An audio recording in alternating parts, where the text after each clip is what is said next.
After their lunch break, Dr. Genevieve Croft dragged Professor Reed to the art studio. For a woman in her 40s, she could still act like a teenager, insisting on having company for everything. The reason for her excitement was TikTok. She'd been scrolling and had stumbled upon a video of herself. Yesterday, Leo had asked if he could set up his phone to film some content while she worked. College kids these days were clever, turning every moment of life into a potential viral video. He'd even started a dedicated account. The idea tempted her. She wondered if anyone would watch videos of her daily life. But she quickly dismissed it. She'd seen friends try to turn their lives into content, basically just moving their Facebook feed over to TikTok. Their only followers were friends, and they were constantly scrambling for material. She had one friend who flew to Paris just to feed pigeons for a post, and then to Iceland to watch glaciers melt. It was exhausting. And for what? A handful of likes from people who couldn't tell if she was actually in Iceland or standing in front of a poster. The photo editing was so aggressive the Icelandic ice hadn't melted, but it was definitely warped. Dr. Croft's life was normal, except for her spectacular bad luck. Every time she went to the doctor, they found another benign tumor. In her neck, her breast, even one behind her eyeball. Now that was unique content, she mused, but it wasn't worth the trouble. No, it was better left to the energetic youth. Leo had been polite enough to ask for permission before posting. She didn't mind.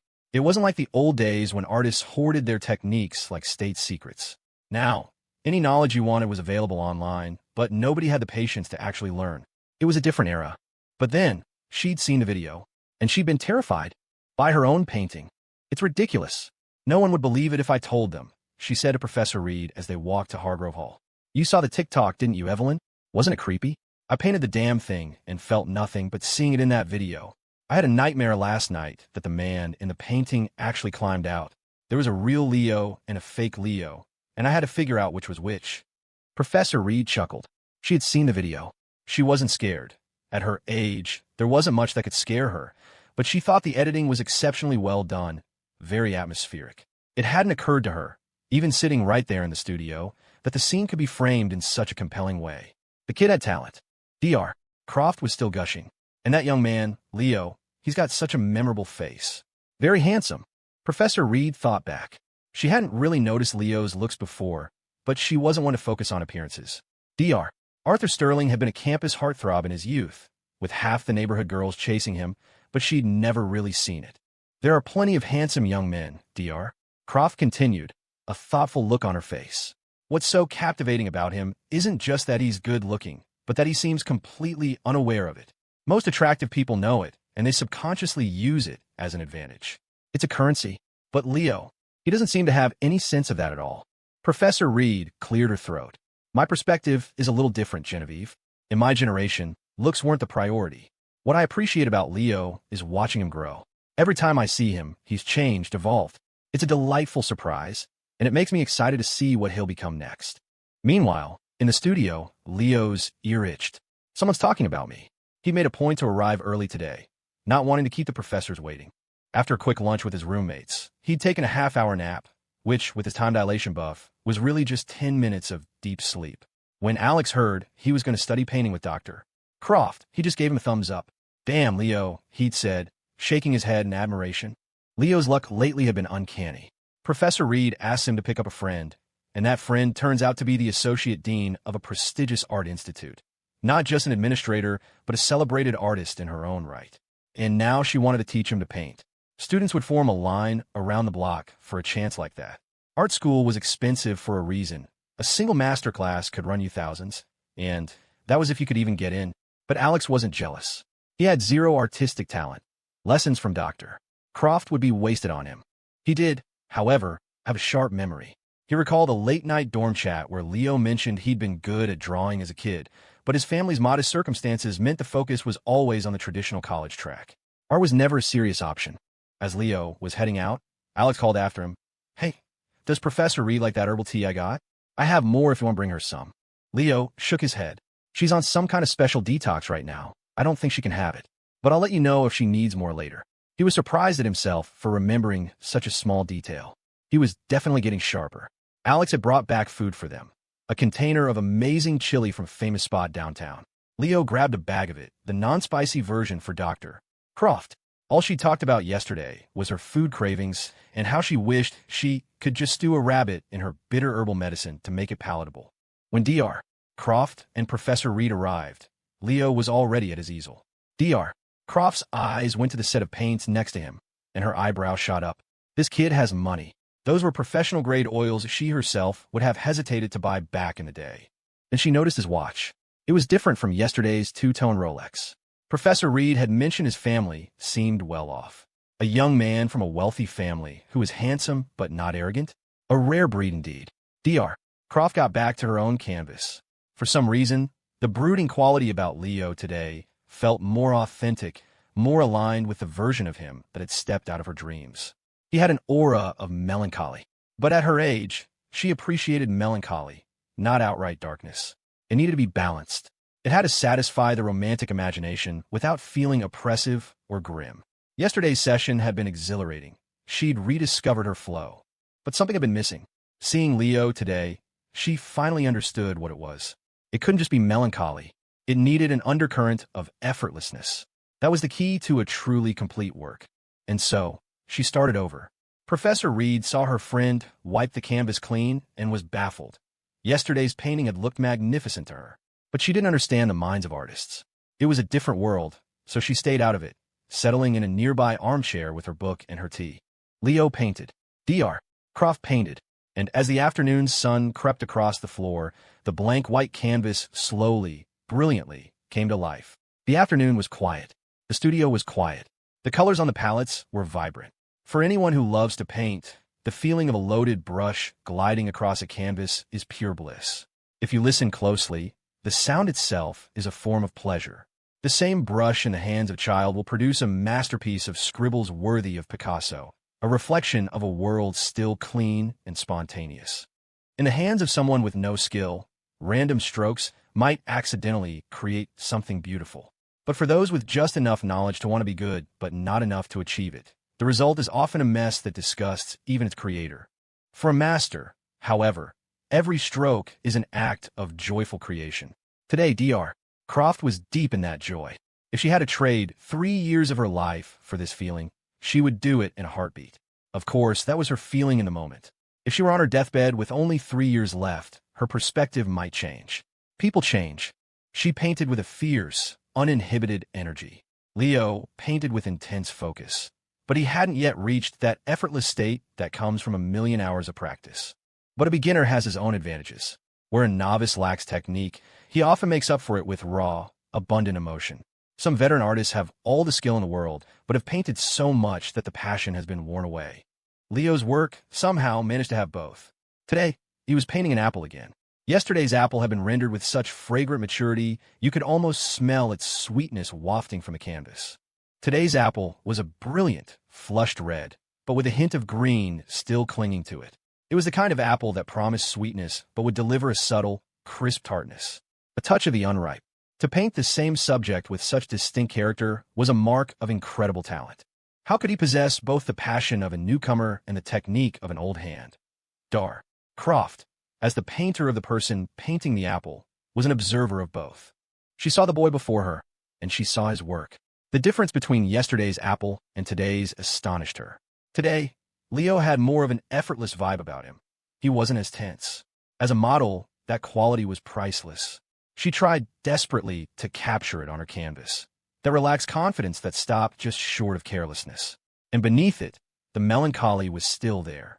He was like a free-spirited poet, describing the feeling in words cheapened it. It had to be painted. Only art could truly express it. She worked for hours. Professor Reed wanted to remind her to get up and stretch, but she held back. She remembered her own marathon study sessions, where getting up, even for health, could shatter a precious train of thought. So she got up herself, went downstairs, and took a long walk to stretch her old bones. She had to take care of herself if she wanted to stay mobile. Her ideal end was to be walking, talking, eating, and drinking one day, and then to pass peacefully in her sleep the next. When she returned, the 2 statues in the art studio had finally moved. Dr. Croft was finished. Her hair was a bird's nest, but she didn't care. She was bent over like an ape, swinging her arms and slapping her shoulders. An exercise Professor Reed had taught her. It looked ridiculous, but it worked. When her spiritual world was this full, her physical appearance was irrelevant. She was invincible. Leo had stopped painting too. He noticed that his apple today was different from yesterday's. The image he held in his mind had changed, and so had the emotions he projected onto the canvas. This skill was incredible, the ability to translate feeling into form. You could say, "I love you," or write, "I love you," and be lying. But if you painted "I love you," and someone truly saw the painting, they would feel it. Dr. Croft was a perfectionist, a common affliction among artists. Satisfied wasn't good enough. It had to be perfectly satisfied, which meant most of her work never saw the light of day. Today's painting was perfect, which meant yesterday's had to go. To avoid regret, she always acted decisively, a habit that often resulted in her having no finished pieces at all. Leo looked at both canvases. They were brilliant, capturing something even better than the real him. "Dr. Croft," he asked, "could I have yesterday's painting?" She looked at him, curious. "What would you do with it?" A slight blush crept up his neck. "It's for my girlfriend." Dr. Croft felt a pang. Oh, to be young. But his shy expression gave her a fresh jolt of inspiration. She wanted to paint that. Her work sold for a high price, but people were always asking for pieces, and some requests were hard to refuse. To protect the market value, she usually wouldn't sign paintings she gave as gifts. "Of course," she said, her voice full of warmth. It felt right. The boy was a talented painter. He understood the art world and knew what her work was worth. And he didn't hesitate for a second to give it away for love. "A watch isn't the most valuable thing in the world, I know, but if you keep throwing yourself into this relationship so completely, you're the one who's going to get hurt." Victoria Vance's brow was furrowed, her arms crossed tightly over her chest. If they weren't, she might have reached out and poked her daughter's forehead. She had always thought Stella was the rational one, more like her father. It sometimes made her jealous, feeling like her daughter was closer to Richard. But this love-drunk girl was nothing like him. She was a carbon copy of her mother, maybe even worse. It wasn't about the watch. It was about a girl being so forward, so generous. He won't appreciate it, she thought. And what can he possibly give you in return? Does he love you, or the things you give him? Even friendships were a two-way street. But in love, Stella was giving everything. It's all you, and he can't give anything back. A relationship like that can't last. The lecture ended, as it always did, with them parting in anger. Victoria sat in her favorite corner of the living room, looking out over the wide river that cut through Bridgeport. A massive bridge spanned its width, and the sun was setting behind it, a perfect crimson orb. The golden light filled the room, illuminating a painting on the opposite wall, a rendering of a redbud tree in full bloom. Under the sunset's glow, its blossoms seemed to sway. Victoria loved that painting. Looking at it always calmed her down. "I'm so angry. So angry." Okay, she was furious with her daughter, and she wanted to spend money. She thought of the painting's creator, the charming artist she'd met on the plane. On impulse, she dialed her number. "Genevieve, do you have any new work? I'd like to acquire another piece." Dr. Croft was surprised to hear from her wealthy benefactor. "It's funny you should call," she said, a hint of hesitation in her voice. "I'm on an incredible creative streak right now. In fact, I think the piece I'm working on might be the best painting of my entire life. I was thinking of keeping it for my personal collection." "I believe you," Victoria said smoothly. "You had a wonderful energy when we met. Tell you what, whatever it turns out to be, I'll buy it for double its last auction price." Dr. Croft did the math. The last one went for over $300,000. Double that was over $600,000? Art meet money. "Done," she said, her voice suddenly firm. "You know, I'm feeling even more inspired now. I'm going back to work." "Excellent. Call me when it's finished, and my assistant will handle the arrangements." Victoria hung up and let out a long breath. What cures all ills? Retail therapy. See, if you spend enough money, you can get anything you want. Dr. Croft was on fire. Her creative energy was surging. She decided to work overtime. Leo wasn't just her muse. He was her good luck charm. $600,000. That was enough for 100 surgeries in a top-tier international hospital. What a horrible thought. She shuddered at the comparison and quickly recalibrated. It was better to measure it in artisanal spicy beef jerky. At $20 a bag, $600,000 could buy 30,000 bags. One bag a day.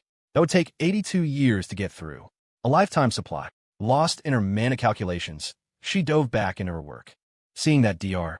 Croft was in the zone for the long haul, Leo checked his system. His painting timer had run out, and the next block was for tennis. He turned to Professor Reed. "Feel like hitting a few balls?" "Absolutely," she said. "Genevieve looks like she'll be at this for a while." She understood. Artists needed a bit of madness to function. They tried to say goodbye, but Dr. Croft was unresponsive, so they quietly slipped out. Leo jogged back to his dorm to grab their rackets, and then met Professor Reed at the entrance to the faculty housing, where he found Mr. Roberts, the security guard. The old man was more than happy to give Leo an in-depth lecture on the art of fishing, a topic that clearly scratched a deep itch. You want the big ones, you gotta use live bait. Bit of a pain, though. He leaned in conspiratorially. There's a deep pond behind the campus hill. Big fish in there, but they're clever. I've gone home empty-handed more times than I can count. But one time, I saw another fella pull a catfish out of there that must have been 30 pounds. 30 pounds, I tell you. Mr. Roberts was so animated he would have talked all day, but Professor Reed emerged, dressed in a sharp athletic outfit. He reluctantly let Leo go. Leo, we're on for next week. My day off. We'll go fishing. You got it, sir. Just let me know beforehand, so I can get my gear. Bah, don't you worry about a thing. I've got enough equipment for an army. Leo bid him farewell and walked with Professor Reed toward the tennis courts. She looked sharp in a cream-colored polo, black athletic pants, and a white tennis cap. If she wasn't a professor, she could have passed for a senior tour pro. With her posture, if she ever took up line dancing, she'd have all the old guys at the senior center falling over themselves. When they got to the courts, Ms. Miller wasn't there. Leo felt a wave of relief. He wanted to thank her. He had only mentioned his cousin's situation in passing, and Ms. Miller had gone out of her way to get her a scholarship. He knew what that meant to a family. He remembered when his parents were first laid off, scrambling for any small job or benefit they could find, too proud to ask relatives for money. But after playing with Ms. Miller yesterday, he had a strange dream. Now he felt a flush of shame, unsure how he could face her. What if she was there again, wearing that tennis skirt? He didn't know if he could handle it. He was getting ahead of himself. Just because someone was nice to him didn't mean he should let his imagination run wild. Thankfully, it was just the properly attired Professor Reed. Leo found a good spot to set up his phone. A fixed angle was a bit boring. He'd seen the video Sean edited yesterday and had been genuinely impressed, and a little spooked. It was eerie seeing yourself through such a strange artistic lens. He set up a second, old phone for a cross-angle shot. More footage for Sean to work with. Professor Reed's forehand was a bit rusty, so he spent some time feeding her easy shots to help her find her rhythm again. Once she had her grip and timing back, he started teaching her the backhand. He explained how a forehand stroke is more powerful and sets you up better for the next shot, which is why opponents always try to target your backhand. He demonstrated the grip, then stood beside her, gently tossing balls for her to hit. When she started getting the hang of it, he moved to the other side of the net. He just copied the drills his own coach used in class, where a dozen students would line up for their turn. A one-on-one session like this was a luxury. He kept the training to under an hour, with a break every 15 minutes. Professor Reed was having a great time, slightly out of breath and sweating a little, but energized rather than exhausted. It wasn't exactly easy for Leo, either. He finally understood that being a coach wasn't just about standing there and tossing balls. He never would have imagined this scene a few months ago, casually playing tennis with a distinguished professor, chatting without a hint of shyness. He learned it was best not to pretend. If he didn't know something, he said so. In the eyes of someone like Professor Reed, he was an open book anyway. Honesty was the only option. Professor Reed also felt relaxed. The exercise was perfect, the conversation easy. After their game, she went off with renewed vigor to wrangle Dr. Croft before she painted herself into the night. Leo, remembering he'd promised Jordan they'd play a game, headed for the cafeteria. He sent Jordan a text asking what he wanted for dinner. Whatever, just grab me something, came the reply. The cafeteria was packed. Most students were back from fall break. Leo hated eating there when it was empty. You felt like you were on display, but he hated it even more when it was crowded. He got takeout for himself and Jordan. He didn't have to worry about Alex, who was undoubtedly booked for some important dinner. Sure enough, when he got back to the dorm, Alex was nowhere to be found, leaving only the lingering scent of expensive cologne. Wow, Alex went heavy on the cologne today. Big night? Leo asked, sniffing the air. Nah, that's his new body wash, Jordan said, picking at his feet. He just showered before he left. Leo set the food on the desk, and they dug in. As he ate, the system's mechanical voice echoed in his mind. Host has demonstrated diligence in painting, applying color with boldness and care. Host has grasped the profound connection between artistic skill and emotion. Reward, basic art appreciation skill, level 1. Host has diligently played tennis with gold-tier single woman, Professor Evelyn Reed, earning her approval and praise. Reward, 0. 1 centimeter growth, applicable to any body part. Leo, all 174 centimeters of him, silently pumped his fist. Yes, he'd finally hit 174. Now, when he rounded up to 180, it would feel a little less like a lie. The best way to eat dinner was in the dorm, shirt off, scrolling through your phone. But with just two guys, going shirtless felt a little weird. Leo changed into an old t-shirt. Jordan, who was always hot, was already in a tank top. Scrolling through Instagram felt less like socializing and more like peering into other people's curated highlight reels. A quick scan showed that everyone had apparently spent fall break on a fabulous vacation. Then he saw Megan's post. Sunrise over coffee tastes better than last night's whiskey. Empty words always sound sweeter than honest ones. The caption was paired with a selfie, her eyes artfully hazy. Geez, was she drinking until dawn? Most people who drink all night are fast asleep at sunrise. Leo noticed Sean hadn't liked her recent posts, so he didn't either. Best to stay in sync. Jordan leaned over. The caption's just an excuse to post a selfie. Bad choice, though. Makes her sound kind of trashy. He kept scrolling and then stopped. Alex had posted on Facebook. That was a rare event, and the likes were pouring in. Alex's feed was usually as dry as a government report. Links to university policy, official announcements. But this time, he'd posted photos from their trip to the ranch. A group shot of the four of them, a solo picture of him against a dramatic sunset, and a landscape shot of the plains. Someone else had taken the group photo. Leo had taken a solo shot, and Alex had taken a landscape himself. And he'd posted it all while he was at home. Jordan, who'd spent the last 2 days getting chewed out by his parents, hadn't been online either. Whoa, something good must have happened to Alex, he said. He never posts personal stuff like this, no matter how good things are. Leo liked the post and commented, "Looking sharp, Alex." Jordan did the same. They ate their generic cafeteria food. It wasn't great, but the portions were big, and the lunch lady had doused the slightly coarse rice in gravy, which made it taste decent. Leo noticed his portion seemed extra generous today. It seemed he was developing a small fan base on campus. Every now and then, he'd hear a couple of underclassmen whispering as he passed, "Hey, isn't that? You know, the guy from those roommate TikToks?" He just walked faster. They were all college students, too cool to run up and ask for a selfie. He wasn't at that level yet. Anyway, after dinner, Leo bagged up the trash and put it by the door. Jordan washed 2 peaches, handing one to Leo. Leo wasn't a huge fan of fruit, too messy, but he preferred firm peaches you could crunch into. Sweet, with just a hint of tartness.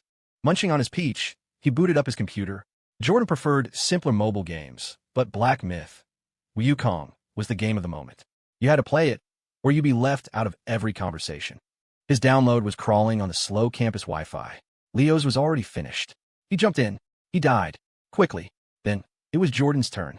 The dorm room door was open to air the place out, and guys from down the hall, seeing them playing, started to wander in.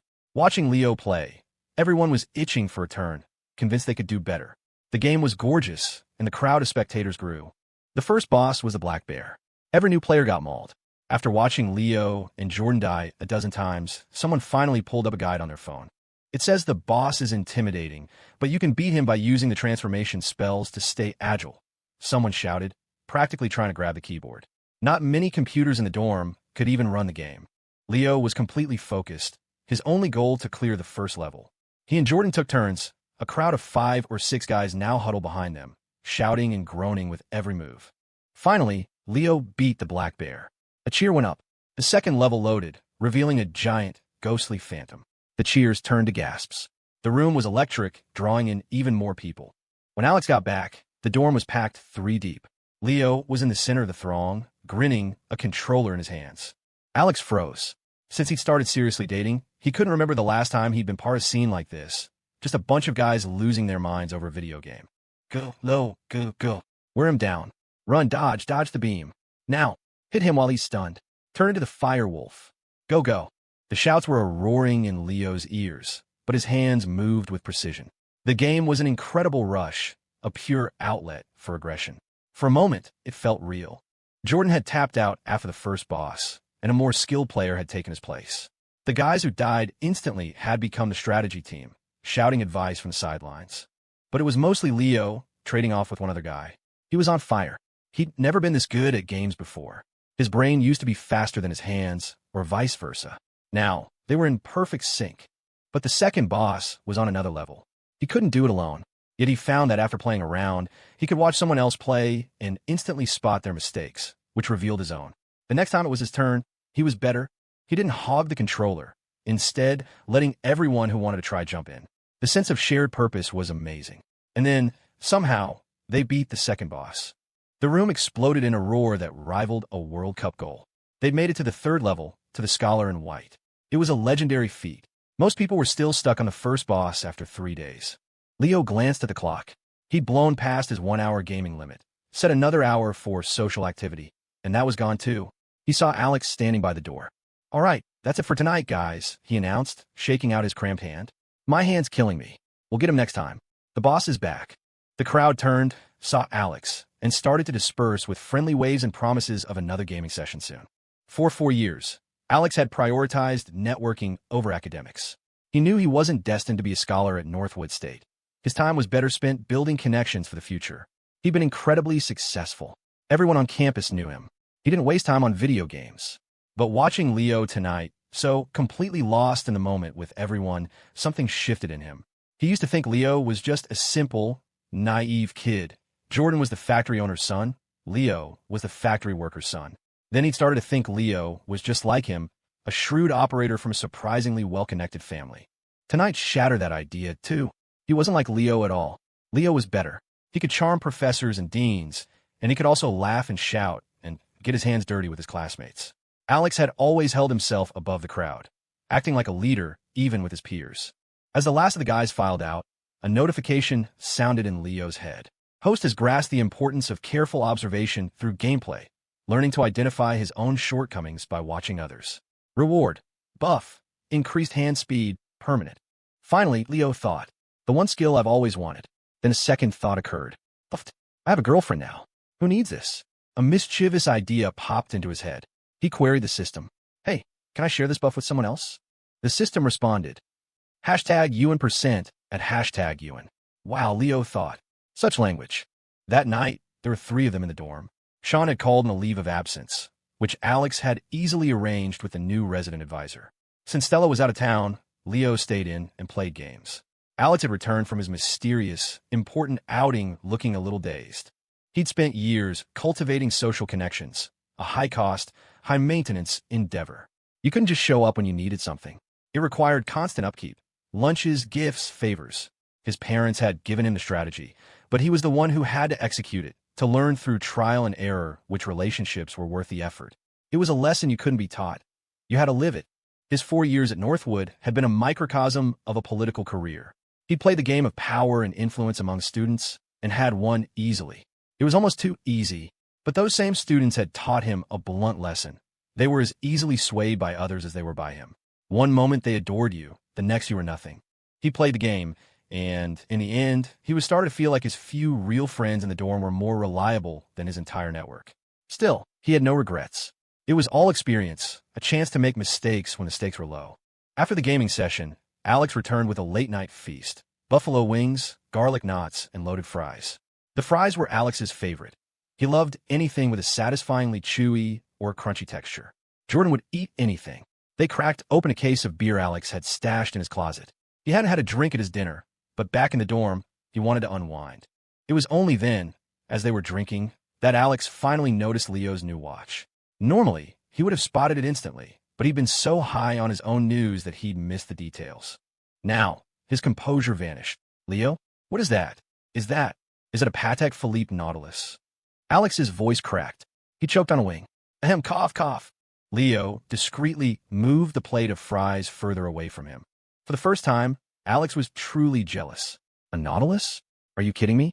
Oh my God. He wasn't a fan of flashy Rolexes, but he had a deep appreciation for Patek. His grandfather had an old one he'd admired since he was a kid. He'd never been materialistic, but this was a Nautilus. This wasn't a want. It was a dream. Leo hadn't thought much of the new watch, other than that it was more understated than the Rolex. But the reactions from Jordan and Alex, and that grad student, Colin, were intense. "Leo, how are you so calm?" Alex demanded. "Do you have any idea what that thing is worth?" "Not at first," Leo admitted. "I knew it was probably more expensive than the Rolex." Then Jordan looked it up.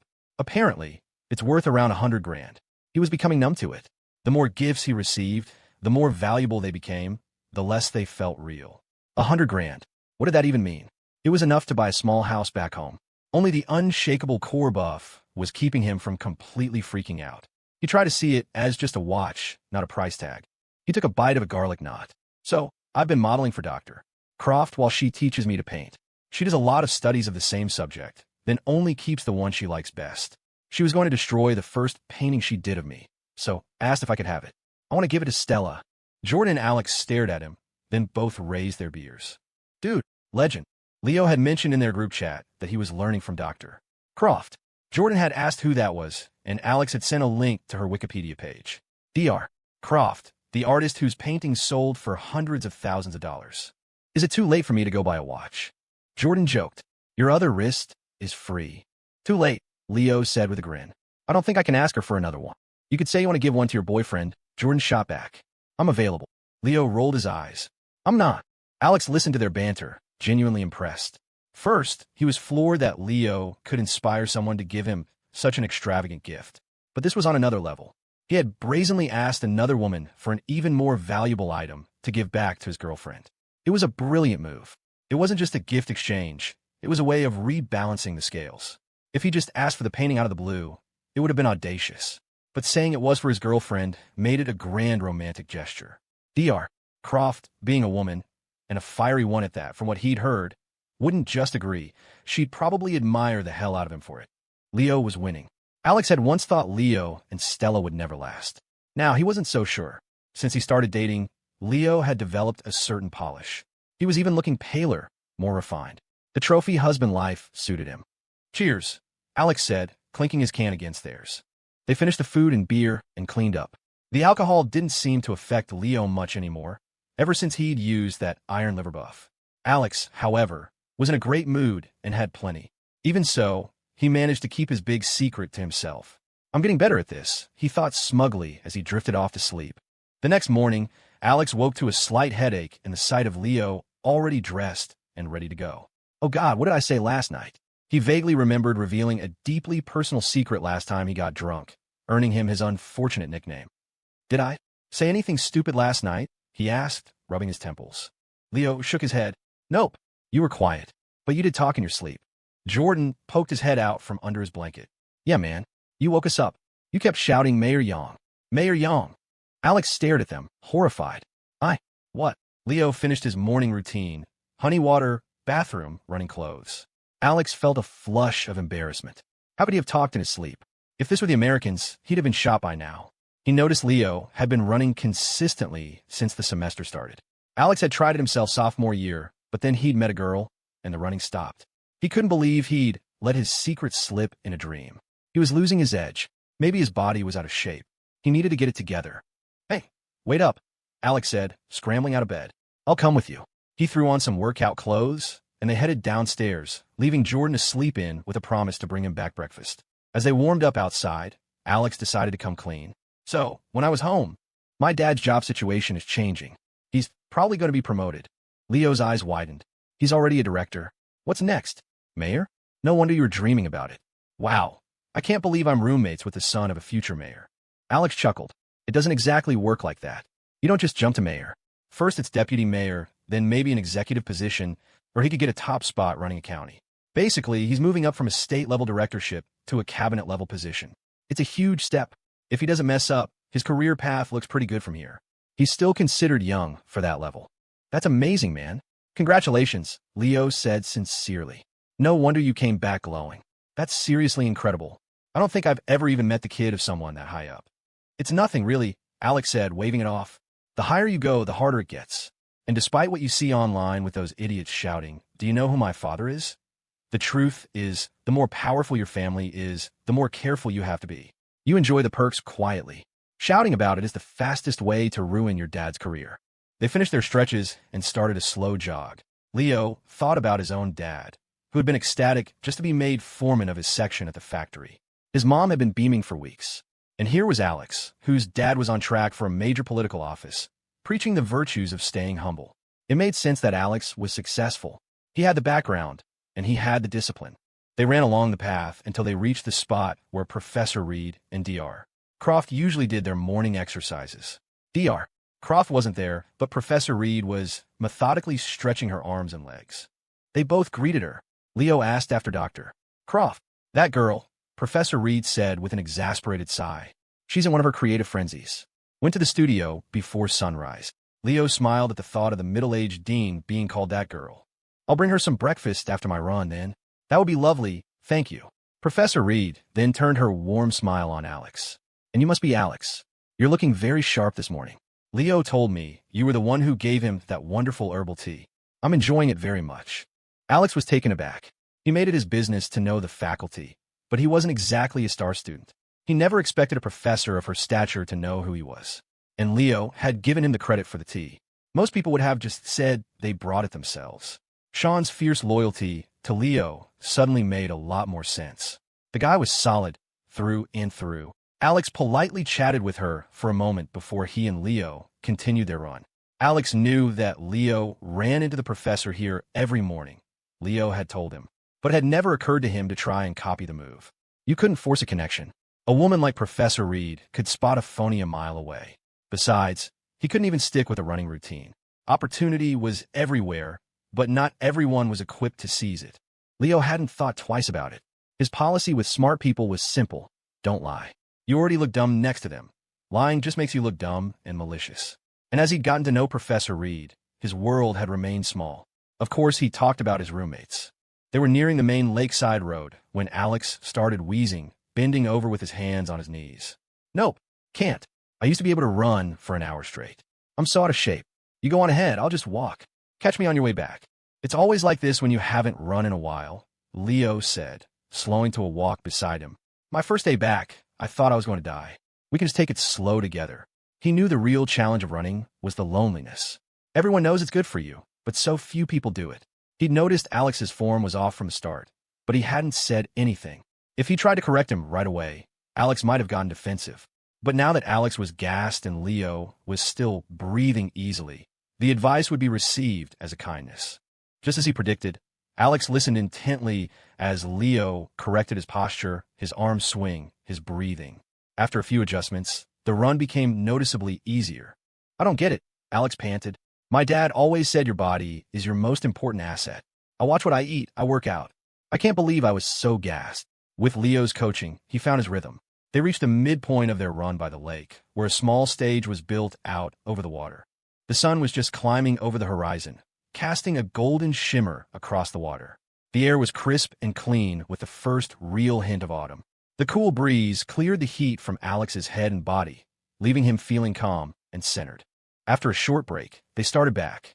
With a few more corrections from Leo, the return trip was surprisingly easy. He had a good fitness base. He just needed the right technique. By the time they got back, he was drenched in sweat, but felt incredible. All right, Leo, Alex said, clapping him on the back. Breakfast is on me. He was finally starting to understand why Stella showered Leo with gifts. Spending time with him was just easy. You came away feeling better, more yourself. It wasn't about being the son of a future cabinet member. It was just about being. Deal, Leo said. Let's get those breakfast burritos. You can grab one for Jordan, and I'll take one to Dr. Croft. Alex readily agreed. Leo ordered their burritos deluxe, fully loaded. Armed with 2 of them, he headed for the art studio. In the art studio, Dr. Croft was perched like a gargoyle, one foot on a stool, the other dangling, her hair a chaotic mess. She stared at her painting, convinced the color in the subject's eyes was wrong. She desperately needed her model, just for a second, to get it right. But when she was in the zone, her brain worked on a single track. The thought, I need the model, should have triggered the action, find phone and call him. But her brain didn't work that way. Finding the phone would take 10 minutes, by which time she'd have forgotten why she needed it. The only solution was to keep painting, to brute force her way through the problem. They say art shouldn't be tainted by money, but who could resist its fragrant allure? Money was giving her art life, and it was extending her own. Money was life. Anyone who said it corrupted art just wasn't being offered enough. There's a magical quality to the light, just as night gives way to dawn, and she had been working through it, riding a wave of inspiration. Now she'd hit a wall. She was also probably starving. But an artist doesn't recognize hunger. They only recognize a block. The door creaked open, and Leo walked in. She was sitting in front of the canvas, which depicted him. From his perspective, it was like she was sitting in front of him. He held out a warm breakfast burrito and a bottle of seltzer. He'd guessed she liked seltzer. She had a taste for spicy food and seemed like she enjoyed a drink. But at the faculty dinner, she'd ordered sparkling water. A burrito could be greasy. Seltzer would cut right through it. Her eyes locked onto the food and lit up with a feral green glow, like a CEO in a bad comedy who gets abandoned in the wilderness. She devoured the burrito in 5 massive bites and then collapsed onto the sofa, completely spent. It's what happens when you work past the point of hunger. The food hits your system and knocks you out. Your hands tremble, and you can barely lift your arms. Normally, she'd be done for the day, but money was an excellent motivator. She only lay there for a moment, but it wasn't an idle rest. She was studying Leo, and she was right. The eyes in the painting were wrong. They were too heavy with melancholy. It was so difficult to capture both brooding and relaxation at the same time, to paint a sadness that held the ghost of a smile. It was the smile she saw now, as he sat with her, carefully eating his own burrito, his eyes lit with the simple pleasure of a good meal. She had to get that smile onto the canvas. Only then would the piece be complete. That burrito had been delicious, she thought, replaying the taste in her mind. The crunchy pickled radish, the spicy relish, the savory sausage. She'd eaten too fast. Watching Leo eat his, she wanted another. But her stomach protested. Not another inch of room. She took a sip of seltzer and let out a huge, satisfying burp. It was one of the best meals she'd had in weeks. The herbal medicine had left a bitter taste in her mouth, though she had to admit it was working. She felt lighter. That old doctor knew his stuff. Having studied Leo's expression, she felt a surge of energy and tried to leap to her feet like a striking cobra. But she was too full. Her back twinged, and she nearly threw it out. She slowly, carefully rose to her feet. "You can come back this afternoon," she said, already turning back to her easel. "Your painting will be ready." With her permission, Leo snapped a couple of photos of the 2 paintings before quietly letting himself out, leaving Dr. Croft to her work, the very air around her seeming to vibrate with creative energy. Back in his dorm, Leo grabbed his economics textbook and Jordan's copy of The Economist and headed to class. He didn't bring his 2 NPCs yogurt today.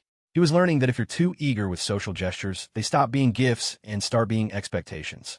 Then, when you stop, you're the bad guy. But as soon as he sat down, Colin Edwards practically flew to his desk, placing a strawberry yogurt drink in front of him.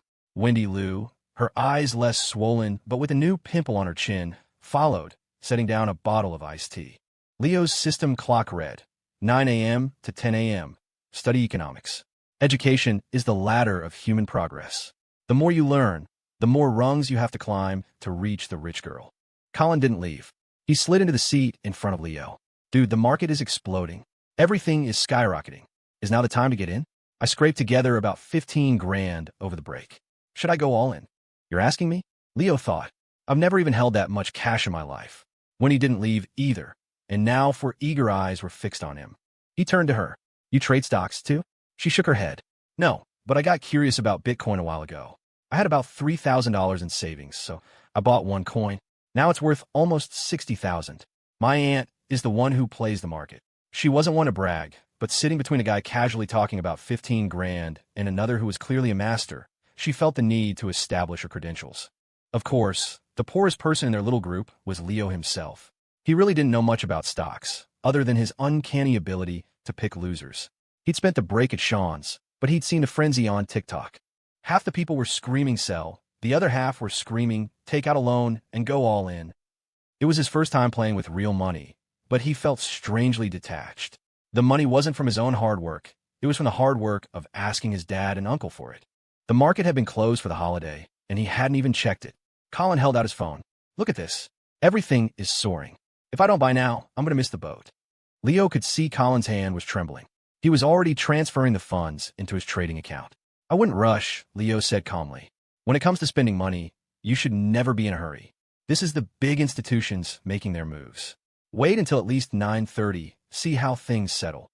Colin, still smarting from his previous losses, hesitated. "Should I buy bank stocks?" "In a bear market, sure. They're stable," Leo said, parroting what he'd read. "But in a bull market, they don't move much. Everyone's selling off their bank stocks to buy tech and energy. I'd stay away from them. After 9:30, just pick a solid blue-chip company that feels right to you." He was just repeating things he'd learned 2 weeks ago. Before that, he couldn't even make sense of the Robinhood app interface. He added a final disclaimer. "But at the end of the day, it's your call. Don't rely on me or any other random analysis. I could be totally wrong." Colin nodded vigorously. It was the most straightforward advice he'd ever gotten. Most online gurus just spouted jargon. When he listened thoughtfully, the Robinhood app was plastered with ads. 24/7 account opening. The frenzy was palpable. After they returned to their seats, Leo opened his own app out of curiosity. His initial $7,000 investment was now a glowing red $11,000. Money he hadn't even earned. It was enough to stay at the St. Regis for 3 nights, or to buy about a tenth of the watch on his wrist. Okay, that put things in perspective. Time to get back to his task. Making money was great, but it was nothing compared to being a trophy husband. The classroom was silent, but Colin's mind was racing. He was sitting on a $15,000 pile of cash. It wasn't a fortune, but it felt like one. He remembered his dad once dropping 10 grand on a bar tab for a client, a guy who later ended up in prison. His dad had almost gone with him. Money was hard to earn. The market was a sea of green. It felt like not buying was the same as losing money. He had the funds transferred, ready to go, but he forced himself to be still. The master is right. Never rush when spending money. The guy with a fortune on his wrist wasn't panicking. He was reading a textbook. What was a mere 15 grand in comparison? Colin took a deep breath and opened his own book.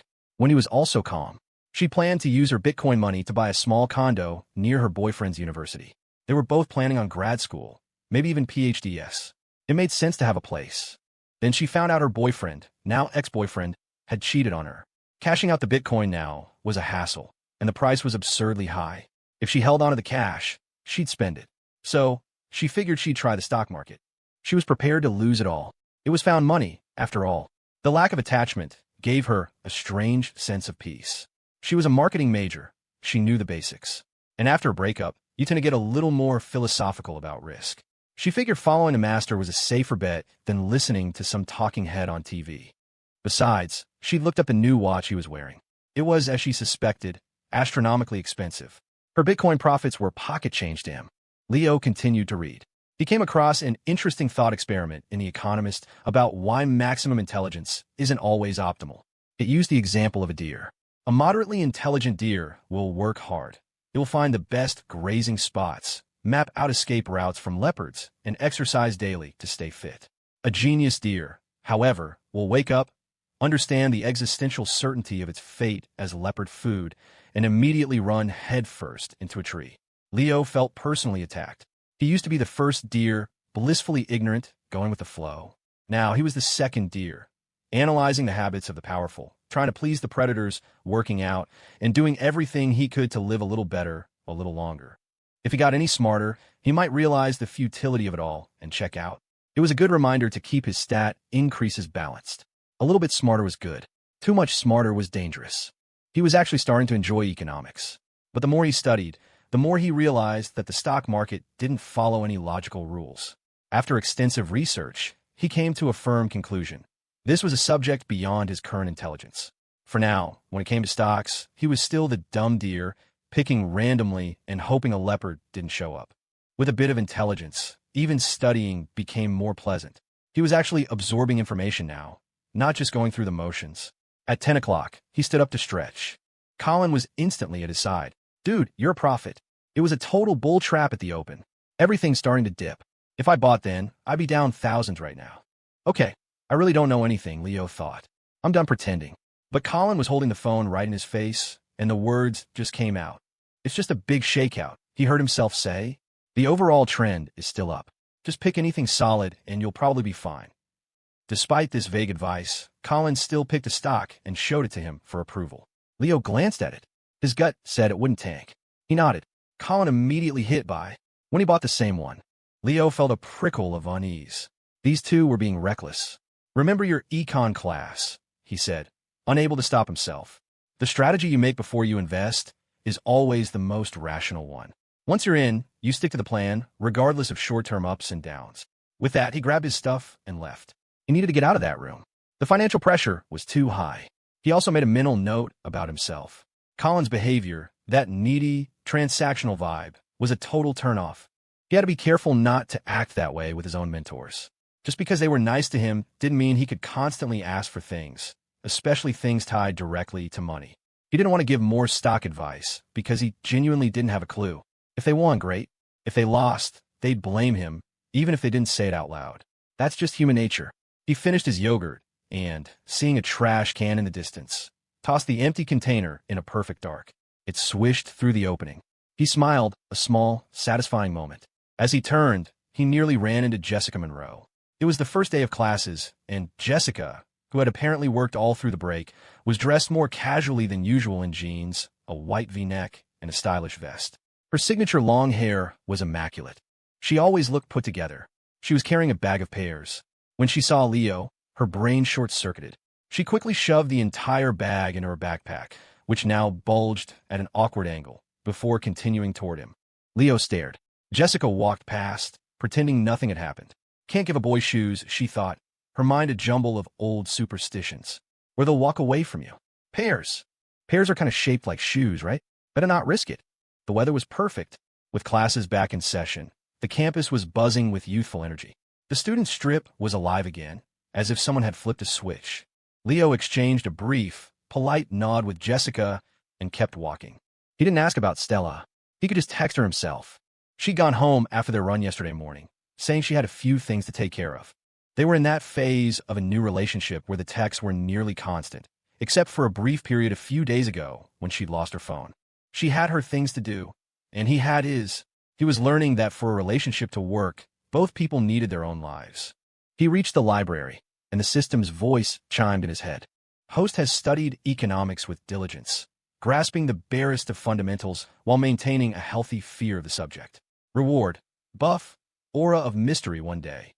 With this buff active, others cannot perceive your true nature, making it easier to maintain your facade. He found a comfortable chair by a window and picked up an English copy of The Little Prince. Before opening it, he sent a quick text to Sean. "How are you doing?" Sean replied almost immediately. "Getting discharged today. I'll probably be back on campus the day after tomorrow. Don't worry about me." "Okay, let me know if you need anything." "I'm good. The hospital staff has been great, thanks to you. And Shelley even stopped by to check on us." Leo sent a quick message to Stella telling her where he was, then put his phone away and began to read. Feeding his mind was as important as feeding his body. Reading the book in English forced him to slow down, to absorb the delicate fairy tale prose. It was a story for adults, he realized. Maybe it was all just the fever dream of a pilot who'd crashed in the desert. The story of a prince, alone on his tiny planet, who decides to travel the stars. It calmed the frantic energy that watching the stock market had stirred up. Stock market money felt unreal, disconnected from labor or merit. It just appeared and disappeared. But this required patience. The wheat fields have nothing to say to me, and that is sad. But you have hair that is the color of gold. Think how wonderful that will be when you have tamed me. The grain, which is also golden, will bring me back the thought of you, and I shall love to listen to the wind in the wheat. He didn't know why, but the words hit him differently now. The theory of taming. He saw a motorcycle and thought of Stella. He saw a gazebo and thought of Stella. He saw the lake and thought of Stella. He had become the fox. Time slipped by. He could have wasted it scrolling TikTok. Instead, he was here, wrestling with a language that wasn't his own, letting the quiet philosophy of the story seep into him. Reading and communication. That was the point of learning a language. It was only when you could use the knowledge that you truly possessed it. At 21 years old, Leo sat in a vast, sunlit library, looking out at the lake, the trees, the distant mountains. Ordinary things that, when you took a moment to truly appreciate them, became extraordinary. He journeyed with the Little Prince, stumbling over the foreign words.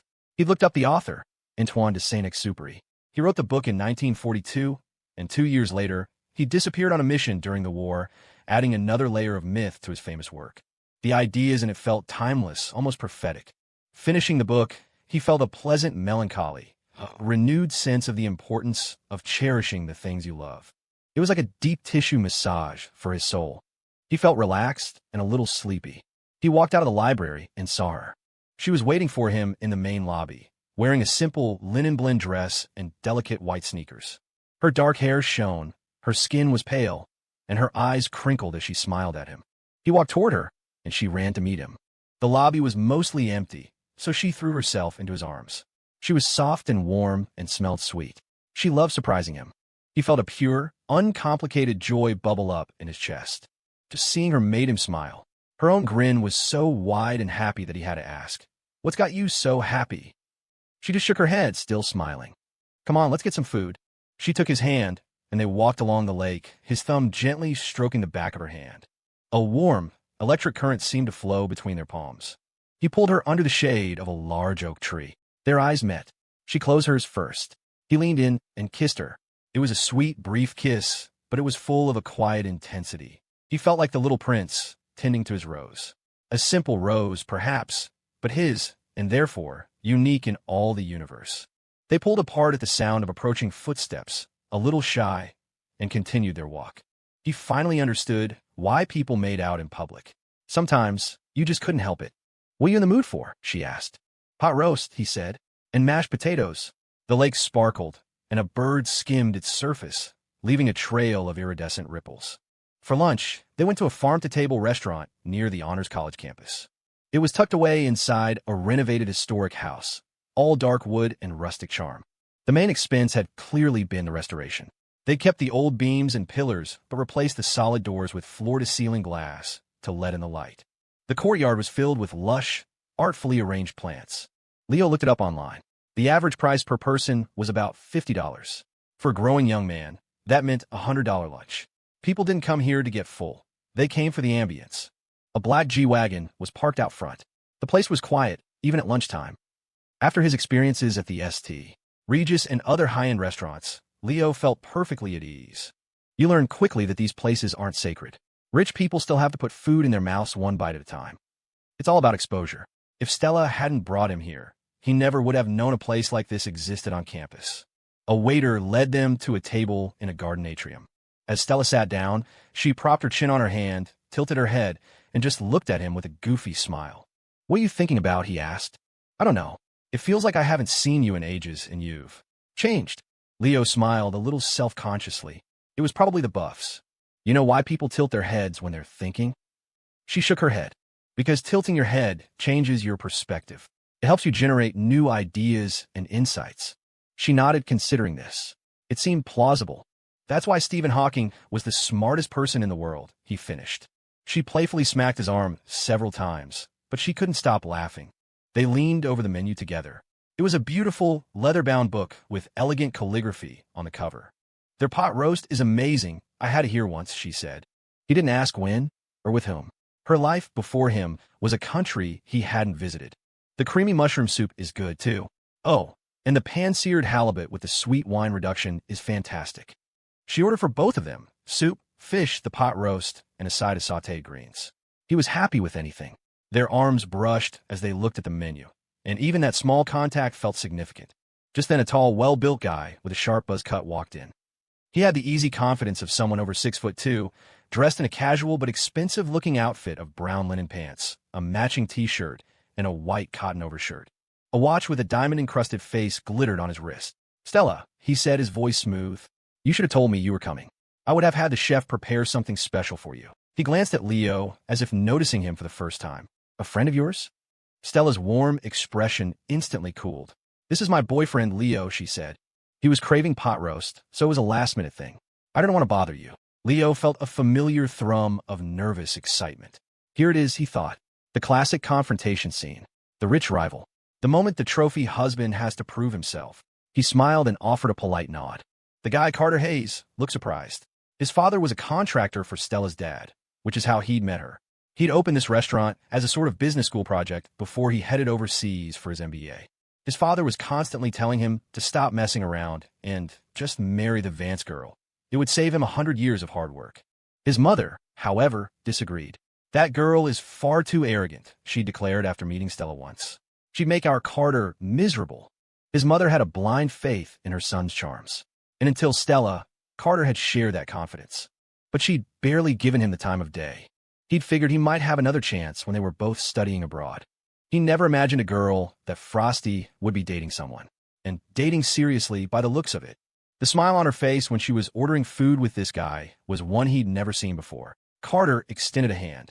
"Carter Hayes, Honors College, Finance." Leo stood and shook it. "Leo Foster, Computer Science." It was nice being a college student. No need for pronouncements like "I am Carter" or the House of Hayes, first of his name. If that were the case, he'd have to introduce himself as Leo of the House of Foster, heir to a nearly 30-year-old catering business.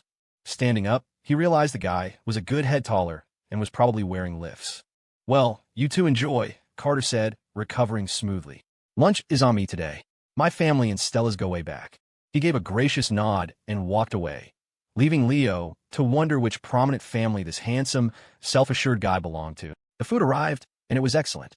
The pot roast was so tender it melted in your mouth, served with rice that was noticeably better than anything you'd get on the main campus. Carter's claims about family connections faded from Leo's mind. He pointed to the halibut. Do you know which is heavier, a halibut or a sea bass? Stella looked at him, confused. He adopted a deadpan expression. A sea bass. Because it's got more bass.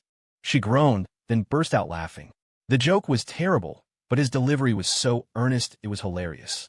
As they were eating, Carter reappeared, the key fob for his G-Wagon dangling from his fingers. He obviously wasn't ready to give up. He'd probably done a quick background check and found nothing. No powerful family, no hidden wealth. The guy had to be a simp who'd somehow fooled her. Carter knew how to deal with simps. He approached their table, ready to expose the fraud, and stopped dead. Stella was carefully ladling soup into Leo's bowl. Do you want more mushrooms or more broth? She asked, her voice soft. More shrooms, Leo said. Gotta make more room. For dessert, he started chuckling at his own stupid joke before he even finished it. Stella seemed to read his mind and started laughing with him. Carter had a whole speech prepared, but the words died in his throat. He just stared, dumbfounded, as Stella served her boyfriend soup, the two of them sharing a private, loving look. What were they even laughing at? Was it possible that she was the simp? Stella looked up, and the smile vanished from her face, replaced by an icy glare. Carter cleared his throat awkwardly. Sorry to interrupt. Something's come up. I have to run. The bill's been taken care of. Enjoy your meal. It was Leo's turn to pay for lunch, not Carter's, but Leo just nodded politely as the handsome, well-mannered rich kid walked away. They watched through the window as he got into his G-Wagon and peeled out of the parking lot, swerving erratically down the street. Rich kids, Leo mused, taking a sip of the delicious soup Stella had served him. They drive so recklessly. After dinner, they lingered for a while in the antique-filled, exclusive restaurant, sipping a complimentary after-dinner drink. It was a honeydew and mint agua fresca, something Leo had never tried before. It wasn't made from the typical orange-flesh cantaloupe, but from a pale green variety, whose flesh was almost too delicate to eat, but produced a juice that was incredibly light and sweet. It wasn't cloying like pure melon juice, just refreshing and fragrant. A single melon yielded half a pitcher, which was then poured into tall, elegant glasses. It was a simple, perfect finish. Rich people really knew how to live, Leo thought. This place was managed flawlessly. The waitstaff moved with quiet efficiency, one server per section, never hovering but always there when needed. The entire space was calm, comfortable, and spotless. Having grown up in his family's diner, Leo could spot a well-run establishment, and this was one of the best. He'd seen plenty of places with huge investments and large staffs descend into chaos, with orders mixed up and details missed. He knew for a fact he couldn't manage a restaurant this size. People were the hardest part. He'd seen enough arguments between owners and chefs to know that a high salary didn't solve everything. That handsome owner, Carter, was genuinely impressive. Leo wasn't shy about giving credit where it was due. He's really got his act together, Leo said sincerely as they sat. Aside from his questionable driving, he's doing a great job. For someone our age to start a business and run it this smoothly is amazing. Hearing Leo's earnest praise, Stella couldn't help but smile again. She knew the real story behind the restaurant. Her father had once asked if she was interested in it, offering to just give her a place like this to play with. To get this restaurant off the ground for Carter, her dad had poached a manager from a five-star hotel at great expense, a manager whose salary was probably higher than the restaurant's profits. In the beginning, despite the prime location and beautiful decor, the place was a chaotic mess. Her father, unable to watch the multi-million-dollar investment flounder, had stepped in. He'd made Carter shadow the new manager and learn. To his credit, Carter was the obedient type. He didn't try to fake it till he made it. He listened. Now, the place was slowly building a reputation, at least breaking even. The ingredients were always fresh, creating a positive feedback loop. The biggest fear for a restaurant was the death spiral.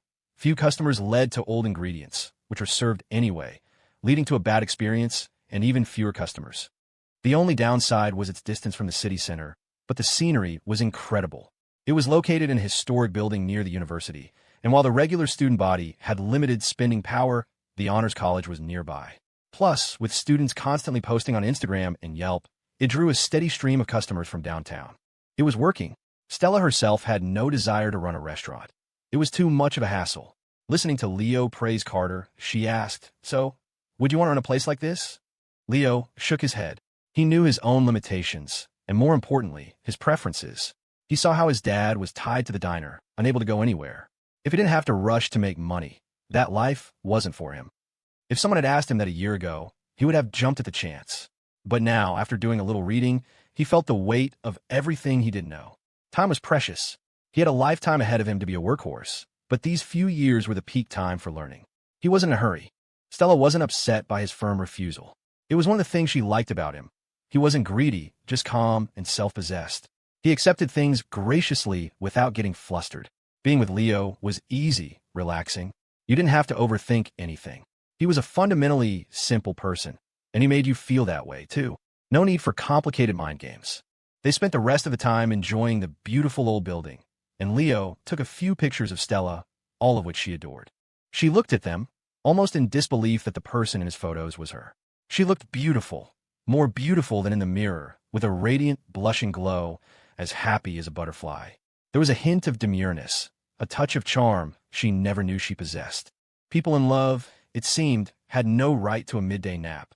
They had used up that time for each other. It wasn't until it was time for Leo to head to the art studio that they finally left. Stella was curious about his painting, but since he didn't invite her, she didn't push. She had a perfect sense of boundaries. The truth was, Leo wanted it to be a surprise. Plus, Dr. Croft's painting style was a bit intense, almost demonic. She probably didn't want an audience. They made plans for dinner and went their separate ways.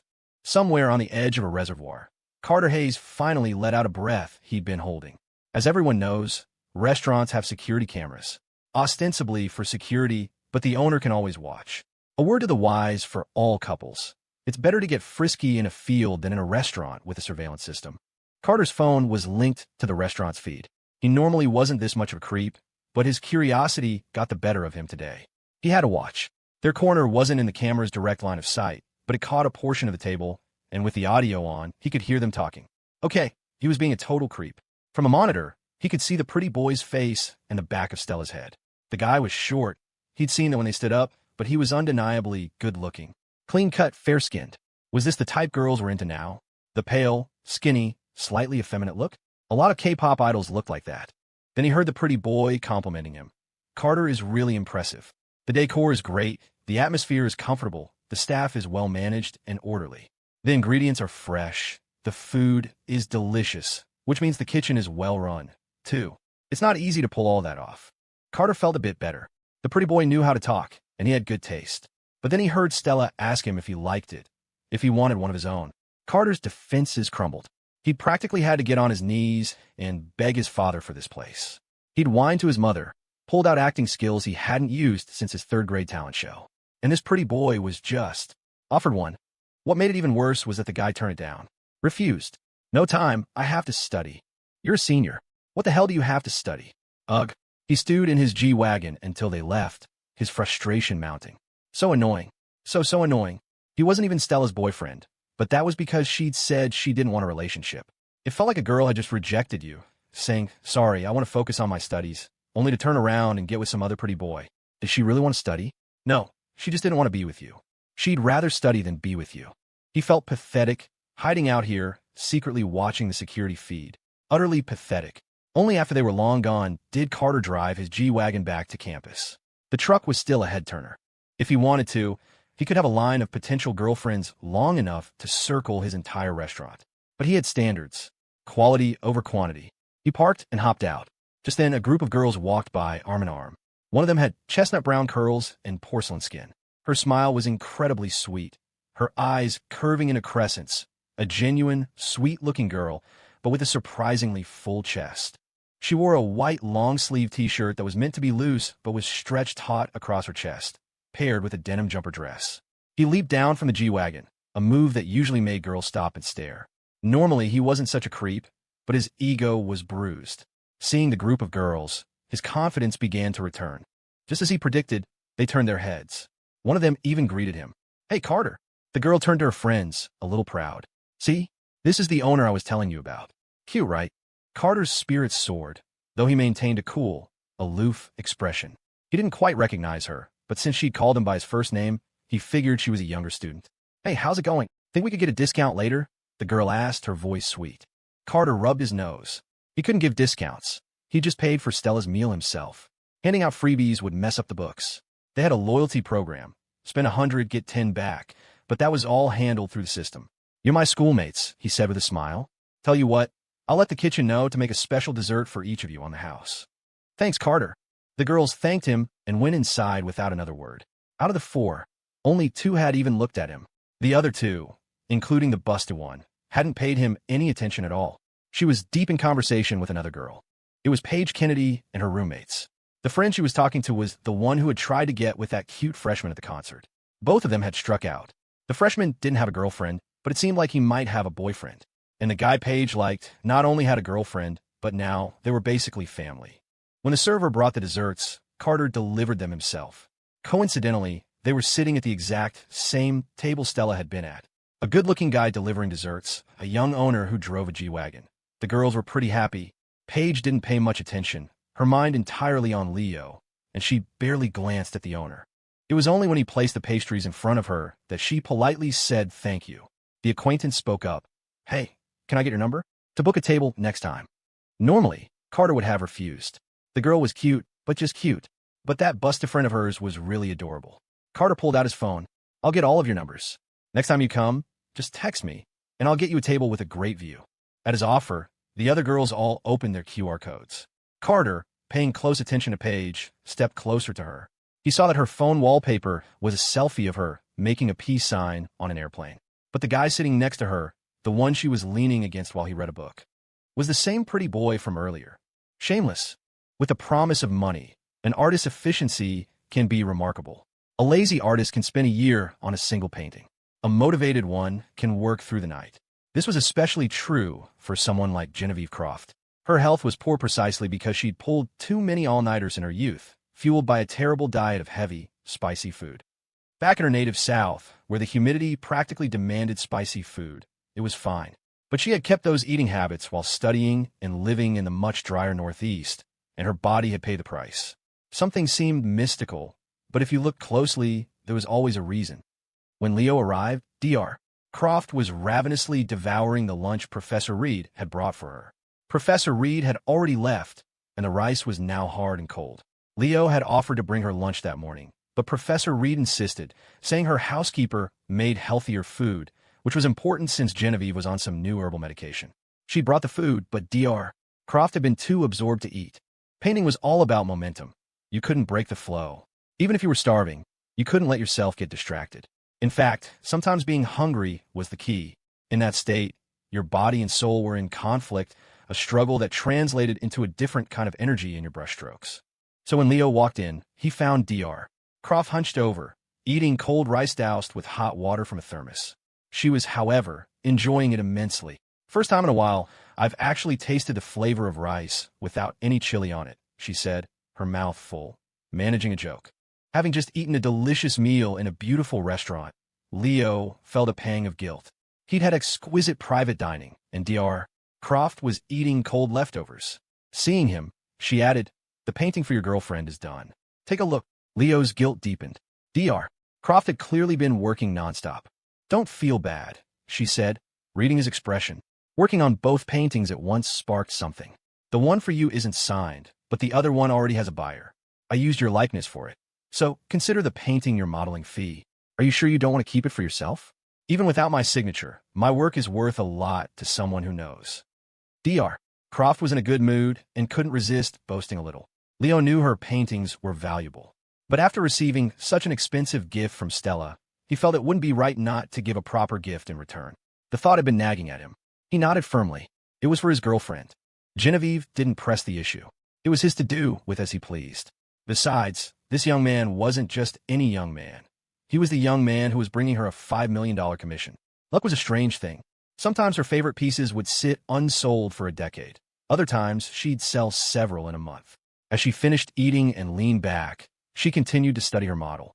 For some reason, as she watched him, she made a soft hissing sound, like a rattlesnake. She suddenly felt as if her brush had magical powers. The first day, she had painted a boy with a touch of melancholy, and the next day, Leo had a melancholic air about him. Then, she had wanted to paint him with a sense of ease, and she saw that on top of the melancholy, he now had a relaxed vibe. The two qualities didn't clash. They merged perfectly. Then, this morning, painting before dawn, she felt he needed an aura of mystery. An ordinarily handsome boy wasn't enough. Not for $5 million. After a few strokes, the boy in the painting had a mysterious, enigmatic quality, something like the Mona Lisa. Every painter, every writer, knows that you add your own imagination to a subject. It's never purely realistic. For that, you have photography. She always added a little something, a touch of mystery and noble grace. Just a hint, so it wasn't overdone and cheesy, but enough to give it depth. It was her artistic license, her way of enriching the work. But right now, she saw that Leo perfectly matched her creation. Whatever she painted, he became. Was she some kind of magic brush wielder? Her art coming to life? If she had that power, why was she still painting? She should paint a self-portrait and make herself 20 years younger. Genevieve wondered if she was hallucinating from hunger. She rubbed her eyes. No, it wasn't a hallucination. The feeling was real. More real, even, than in her painting. She had planned to take a break, but not anymore. She was going back to work. Leo watched as Dr. Croft, who had just finished eating, stood up so quickly she stumbled. He felt a surge of alarm. Dr. Croft, at this rate, you're going to end up in the hospital right after you finish. Your work ethic is too intense. He had been planning to relax a bit, but now he felt too ashamed to. He'd been painting apples for 2 days and wanted to try a figure today. He had the photos he'd taken of Stella. He wanted to try painting her. Figures were the hardest, but also the most interesting. At his level, what he needed was practice, not a live model. It was like a failing student buying a ton of stationery. What they really needed was to just start studying with a single pen. He set up a photo of Stella on his foldable phone, which acted like a small tablet. He used his other phone to record his process from a different angle for Sean's TikTok. Sean wasn't here, which was a hassle. Leo sometimes forgot to hit record. Their partnership had a clear division of labor. Leo was the face, Sean was the work. With his setup complete, Leo began to paint. The afternoon light in the studio was beautiful. The round, mullioned windows framed the clear sky and green trees outside. Each pane of glass was like its own small painting, offering a different view from every angle. Leo painted with focus. Dr. Croft painted with a feverish intensity. Perhaps out of curiosity, or because she felt her brush was divinely inspired, she kept thinking whatever she put on the canvas was manifesting in her model. In her daily life, she could be oblivious. When she was engrossed in her work, she could barely tell the difference between a spoonful of salt and a spoonful of sugar. But when it came to her art and her model, her observation was microscopic. She could detect the slightest change, down to a single strand of hair. She didn't know if she was going crazy or what, but she suddenly wanted to experiment. It seemed impossible, but it was her painting. She had the right to decide what to paint. The figure in her current piece already had a compelling aura, a young artist with melancholic eyes, a relaxed posture, and a sense of mystery. On a whim, she thought, since this painting was for a wealthy client, why not make him look a bit more aristocratic? Beauty was subjective. Different patrons had different tastes. Some liked monolids, others liked double eyelids. Some preferred pale skin, some preferred tanned. That was hard to pin down. But an aura, that was different. Wealthy women would probably all like a prince, whether he was from a karaoke bar or a palace. Of course, she was painting the latter. She envisioned a princely quality, something she could add through color and the look in his eyes. It was her creation. She could be bold. In her mind, she pictured a prince from a Greek myth, radiating a magnificent grace. And as Leo was painting, the system's mechanical voice suddenly sounded in his mind. Host has diligently read the English edition of The Little Prince, learning a language while embarking on a planetary journey with the Little Prince. The host's mind has been enriched with whimsical fairy tale ideals and a more optimistic outlook on life. Reward: buff, princely aura, random. Activates based on host's mental state, not continuous. Leo blinked. Well, that's something. A princely aura buff. He just hoped it wasn't a British prince. If it was, he'd have to start buying hair growth products. Going bald as a young man was not a good look. His mind wandered for a second before he returned to his painting. Across the room, Dr. Croft, lost in her impromptu creation, finished what she wanted to paint. In the process, her body had contorted into an almost inhuman posture to get the colors just right. She twisted and bent, not caring about the strain, focused only on achieving the feeling she wanted. If she had 8 arms, she wouldn't have been in such a tangle. When she finally finished, she felt a sharp pain. She'd pulled something in her hand, a muscle connecting her right arm to the ribs below her chest. It hurt a lot, but looking at the canvas in front of her, she knew the pain was worth it. She had captured it, the refined, noble quality of a prince, not the gaudy flash of new money or the greasy charm of a playboy. She'd done it. She was brilliant. She rubbed her ribs and looked up at the young man painting across the room. Clatter! Her brush fell to the floor, leaving a splash of color on the dusty ground. She was a god. She had painted a princely aura, and the moment she finished, he had it. It was real, exactly as she'd painted it. Cross her heart and hope to die. Leo looked over, curious. A curious person tilts their head. Tilting his head, he wondered what was wrong with Dr. Croft now. Was she finished? Artists, he concluded, should be considered two separate entities, the creator and the non-creator. When an artist was in the throes of creation, Leo felt that getting too close might earn him a slap across the face. A slap you couldn't even complain about, because it would have been a reflex, not intentional. Once she finished painting and saw your swollen cheek, she'd probably just ask, "What happened to you?" This was a far cry from his imagined image of a painter. Elegantly dressed, sitting gracefully before an easel with a serene, focused smile. At one point, out of the corner of his eye, Leo thought he saw Dr. Croft levitating as she painted. Of course, when he looked properly, she wasn't. She was just propping herself up at such an odd angle that it looked like she was floating.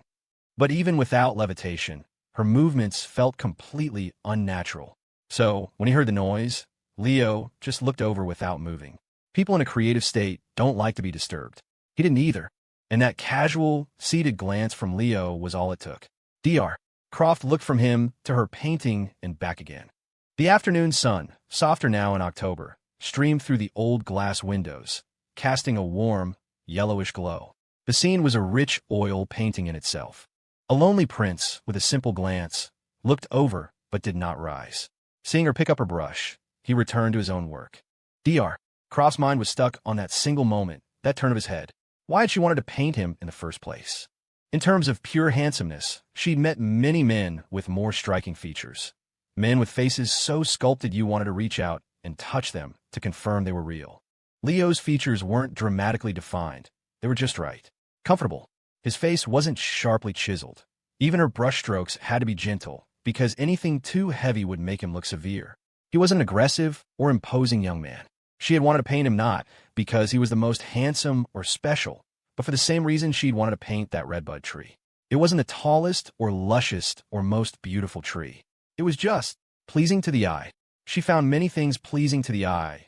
A bubbling hot pot, spicy rabbit heads, crispy duck intestines laid over ice, the green peppercorns floating on top. But finding something visually pleasing and being able to capture it on canvas were two different things. And creating a satisfying painting from it was a third thing entirely. At this moment, Dr. Croft truly believed her brush had magic. Of course, it was also possible she was just going mad from painting. That was a real possibility. After all, she had a fibroid tumor in her brain. They'd removed one through her nasal cavity, but there might be more. And brain surgery always came with risks. The pre-op consent forms had warned of potential damage. So maybe this was all a hallucination. But for a painter, a hallucination was just another source of inspiration. Sometimes, you didn't need to draw a clear line between reality and illusion. So she went all in. She ignored the other two paintings and rapidly began sketching a third. She felt this could be the pinnacle of her career, perhaps a peak she herself could never surpass. Her speed increased, the strokes of her brush against the canvas making a rough, scraping sound, like a child scribbling wildly. She used both hands. The process was almost unearthly. It wasn't showmanship. It was a torrential outpouring of ideas. In that instant, Dr. Croft felt she wasn't human, but a god, her creative passion overflowing. One hand wasn't enough to channel it all. Imagine a goddess in the first moments of creation, excitedly molding clay into people. You only saw the chaotic mess in her hands, the frantic scrawls on the canvas. But in her mind, the image was already there. She was just one final step away. The tip of her brush pressed down, seeming to pierce the canvas, applying layer after layer of paint. Leo glanced over, saw she had only dropped and retrieved her brush, and didn't get up. He was diligent in front of Professor Reed, but he knew when to act. Being constantly obsequious was the mark of a simp. Being diligent when it mattered, being focused on the task, that was how you became valuable, irreplaceable. Simps were a dime a dozen. Leo returned to his painting. He found that painting a person unleashed a torrent of inspiration, his brush moving smoothly. The same brush in another's hand might slip and ruin a piece, but for him, every stroke felt right. It was as if the image was already in his mind, and his hand was simply a courier, transporting it to the canvas without conscious thought. He painted with a natural ease, not like Dr. Croft, who was scratching her head like a monkey, looking like she wanted to jump onto the canvas itself. His two phones recorded from different angles. He painted quickly. Inspired creation was as simple as eating and drinking. It just flowed. Meanwhile, Dr. Croft still looked like she was in a frenzy, her canvas a chaotic mess. It was impossible to tell what she was painting. Leo finished, or rather, he had finished transporting the image from his mind. A lively, slightly mischievous Stella seemed to leap off the paper. He felt he had done an exceptionally good job, couldn't find a single flaw. He wanted to show off, to get a word of praise from Dr. Croft. The system really delivered. This level 2 skill made figure drawing feel effortless. He stood up to stretch. A young man shouldn't sit for too long. Bad for your health. He needed to let his backside breathe. That's when he saw Dr. Croft sitting motionless in front of her own painting, which looked like a tangled, blackish mess. If it weren't for the rise and fall of her chest, he would have thought she'd passed away right there in her chair. It was terrifying. "Professor, I'm done," Leo said softly. Dr. Croft merely raised an eyebrow, acknowledging she'd heard him. Not another word. Seriously? Leo thought. My painting is really good. Aren't you going to comment? You're the one who said I had a talent for this. Seeing that she was lost in her world and wouldn't be disturbed, he didn't press. A teacher of her caliber wasn't going to teach him basic brushwork. She was teaching something on a higher, more spiritual level. Or maybe a single comment from her could make his painting valuable. Since she was ignoring him, he decided to leave. He took the painting she had told him to take earlier. Seeing the two portraits of himself side by side was still a bit stunning. Two versions of him in paintings, and one version of him admiring them. The one she was giving him was fresh and bright, capturing the happy, motivated version of himself right after he got the system. The second one, the one she said was sold, was more reserved, more mature, but also more handsome, with an indescribable aura that drew you in. Looking at them, Leo understood why she hadn't bothered to look at his. Compared to hers, his work, even with the specialized skill, was purely amateur. His painting was a picture. Her paintings were people. His was two-dimensional. Hers was multi-dimensional. He wasn't greedy. He carefully rolled up the painting she'd given him and placed it in a tube. He prepared to leave without disturbing her further, though he made a mental note to mention her state to Professor Reed. It was a little concerning. He packed up his phones, not bothering to be quiet since she was in a state where nothing could distract her. As he turned to leave, about to close the door, he remembered the dramatic closing shot from Sean's last TikTok video. He couldn't resist one last look back at Dr. Croft. From the doorway, he was far enough away to see it clearly. She wasn't just scribbling anymore. She was still painting him. But this was different from the initial, careful sketching. Her mind was so full of the image that her brush couldn't keep up, making it look like chaos up close. But from this distance, he could see a three-dimensional figure slowly emerging from the canvas. That figure was turning its head to look at him. It was looking right at you, casually, disdainfully, as if it were its birthright. From the chaotic lines, a head emerged, a pair of eyes locking onto his. A half-smile played on its lips. For a full 10 seconds, Leo stood frozen in the doorway before he came to his senses and gently closed the door. That painting was incredible, truly, unbelievably incredible. He was beginning to understand why collectors would spend millions on art. At his level of appreciation, he could only tell that it had an extraordinary power, as if it was destined for greatness, as if you had to do something magnificent just to be worthy of it. For a moment, he even felt a primal urge to steal it. Sean's update for the day was simple. Another clip from the horse ranch, a short snippet of him riding at a gallop, turning to flash a smile at the camera. Just some leftover footage. Of course, it still looked great. When you're busy or out of new content, a simple, good-looking post is fine as long as it doesn't annoy people. The likes and comments poured in anyway. He was supposed to be discharged today, even though Sean wasn't around. He kept the group chat updated on everything. It was almost the same as before, just from his hometown instead of the dorm. Leo didn't feel much of a connection to his new godparents. They hadn't spent much time together, so a deep bond wasn't going to form overnight. As for his cousin Shelley, yeah, that was still hard to get used to. He'd just stick with cousin for now. She did keep in touch, though, sending him little updates about her day. Her social media feed was amusing. Don't want to work. Can I take maternity leave without being pregnant? Office-coded language. Love you equals thanks. Honey equals hey. Darling equals I'm about to ask you for a huge favor. Awesome equals message received. Underneath, his godfather, Director Shun, had commented, Awesome. Following his cousin's feed was like getting a glimpse into the work life of a genuinely sweet and quirky trust fund kid. Every day, a new way to complain. Some people's feeds were full of negativity, others were just annoying brags. Hers was just right, funny, and adorable. In real life, she was a beautiful, artsy type, almost ethereal. Online, she was a total goofball. It was a charming contrast. Leo found himself subconsciously saving her jokes to tell Stella later. After leaving the art studio, Leo quickly edited the footage of Dr. Croft and her painting and sent it to her. He sent his own clips to Sean. As he was walking, he got a call about a delivery for him. A large one. He thought it was the grapefruits his mom had sent. She told him 3 large sacks were on the way, her contribution to his aunt's small farm support program. She'd bought an entire truckload. But it wasn't grapefruits. It was the car. The Rivian R1S had actually arrived. Leo had the driving skills, but no license. The delivery guy said he could drive it to its final destination for him. Leo thought for a moment. Students probably weren't allowed to park on campus. He'd have to find someone. The security guards wouldn't let an outside vehicle in. Who to call? In the past, he would have gone straight to Alex. Alex for everything. But he couldn't rely on Alex after graduation. He had to learn to handle things himself. He decided to call Walt, one of the university's drivers. He drove for a living, so he'd know the rules about parking and permits. If that didn't work, maybe Dean Roberts? No, the dean was too high up. Bothering him with something so trivial felt like a waste of a favor. Start with Walt. Leo called him. The phone rang twice before it was picked up. Walt saw the caller ID, young Master Foster, and answered immediately. Mr. Foster, what can I do for you? Leo winced. The title made him sound like a villain in a story, the kind who gets taken down a peg. Walt, a family member sent me a car, and I was wondering if I could park it on campus. Do you know what the procedure is? Walt was stunned. What kind of gift was a car? Rich people really were different. He hesitated to buy his son a toy car, and here they were, giving away real ones. He hesitated to buy his son a toy car, and here they were, giving away real ones. By the rules, students can't bring cars onto campus. But aren't you Professor Reed's assistant?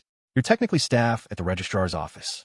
You can register it with your staff ID, then just give security a heads up.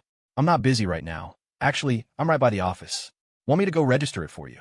Leo hadn't realized his assistant position came with such a perk. It's a new car and no plates yet. I'm in the process of getting my license. The delivery guy is on his way now. I'll just have a word with the security guard. The main gate guard, old Lou, is a real stickler, Walt said eagerly. When does it get here? I'll come down and drive it in for you. He won't stop me. Leo wasn't sure why Walt was being so helpful. The delivery guy said he'd be at the school gate soon. Leo told him to wait there and told Walt he'd meet him at the main gate in 10 minutes. Walt's job as a university driver was pretty chill. When there was work, he was busy, but otherwise, he just sat around and chatted. It was a cushy gig, but not one just anyone could get. He figured this Mr.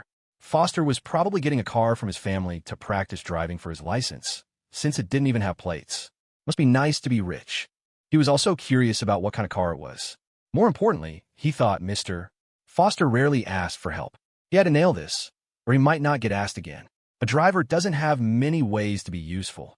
You have to seize your opportunities. Leo got to the gate, and less than 5 minutes later, Walt came jogging over, offering him a cigarette. Leo waved it away. I don't smoke. At his refusal, Walt quickly put his own away, tucking it behind his ear. Leo felt surprisingly mature in that moment. Someone had offered him a cigarette. He suddenly felt like an adult. It felt like just yesterday he was in the high school bathroom, trying to avoid the troublemaking kids who smoked in the stalls, worried he'd get busted along with them. Walt then asked where he was taking his driving test, offering to help him practice, since he was an experienced driver. Leo didn't want to bother people for every little thing. Besides, he already knew how to drive, and this Walt guy seemed a bit slick. He didn't feel as reliable as Professor Thorne's driver. He remembered Walt being rather dismissive the first time they'd met.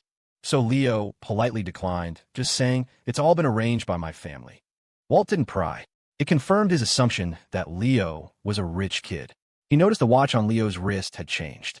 The Rolex was gone, replaced by something he didn't recognize, but it looked expensive. Just then, a new, plateless vehicle slowly pulled up. Leo's phone rang at the same time.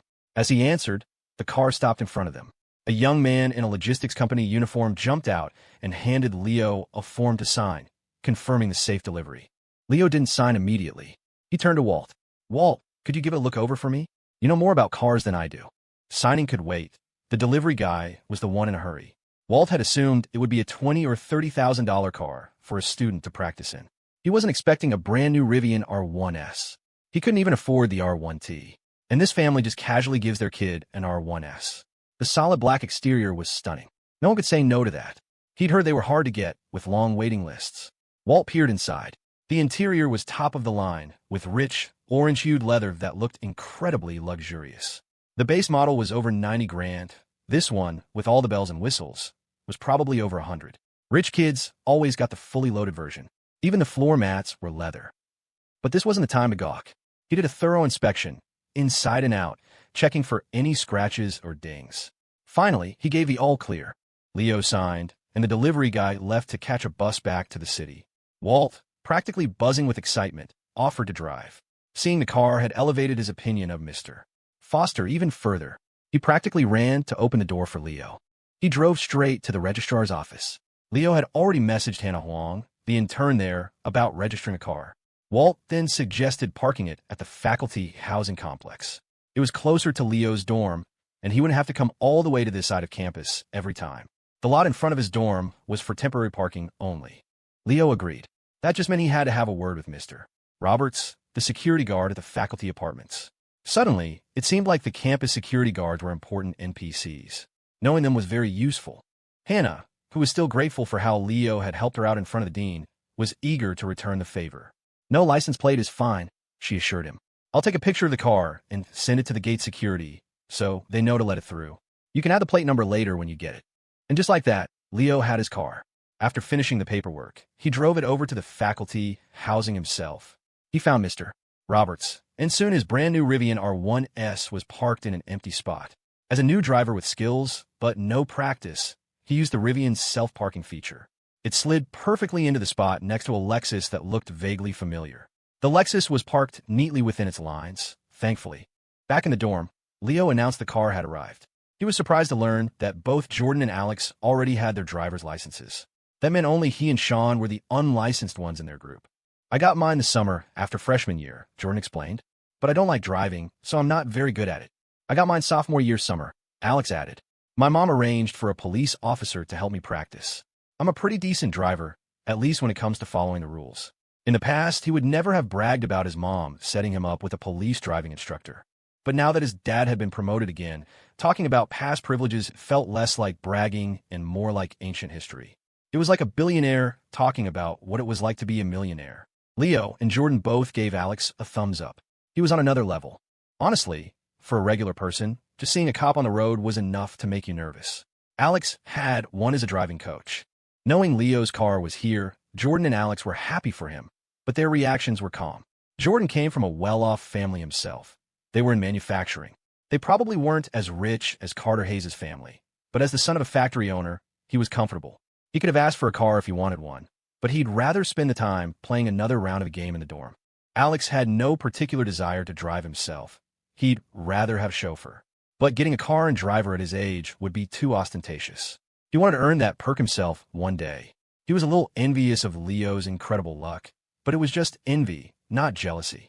He'd been there at the ranch, and he knew he wouldn't have been able to rescue the man. And even after the rescue, he wouldn't have thought to offer to take Sean's mom to the hospital. His whole family had great health insurance. The idea of someone struggling to get medical care didn't even cross his mind. You can't expect a privileged college student from a political family to have the same perspective as someone from a poor, rural background. It was only natural that he hadn't thought of it. So Alex was just envious. Some opportunities you just can't seize even if you're present. Jordan was even less envious. He could barely stay on a horse, let alone perform a rescue. His mindset was that if you have money, you use it to solve problems. He never would have thought to ask for help. He would have just paid for a better hospital room. But Leo, coming from an ordinary background, understood the reality of how hard it was to get medical care. Anyway, what was done was done.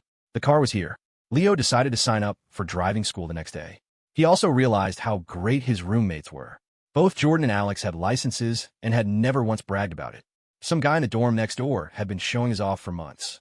For many, getting a license wasn't just about driving. It was a status symbol that implied you own a car.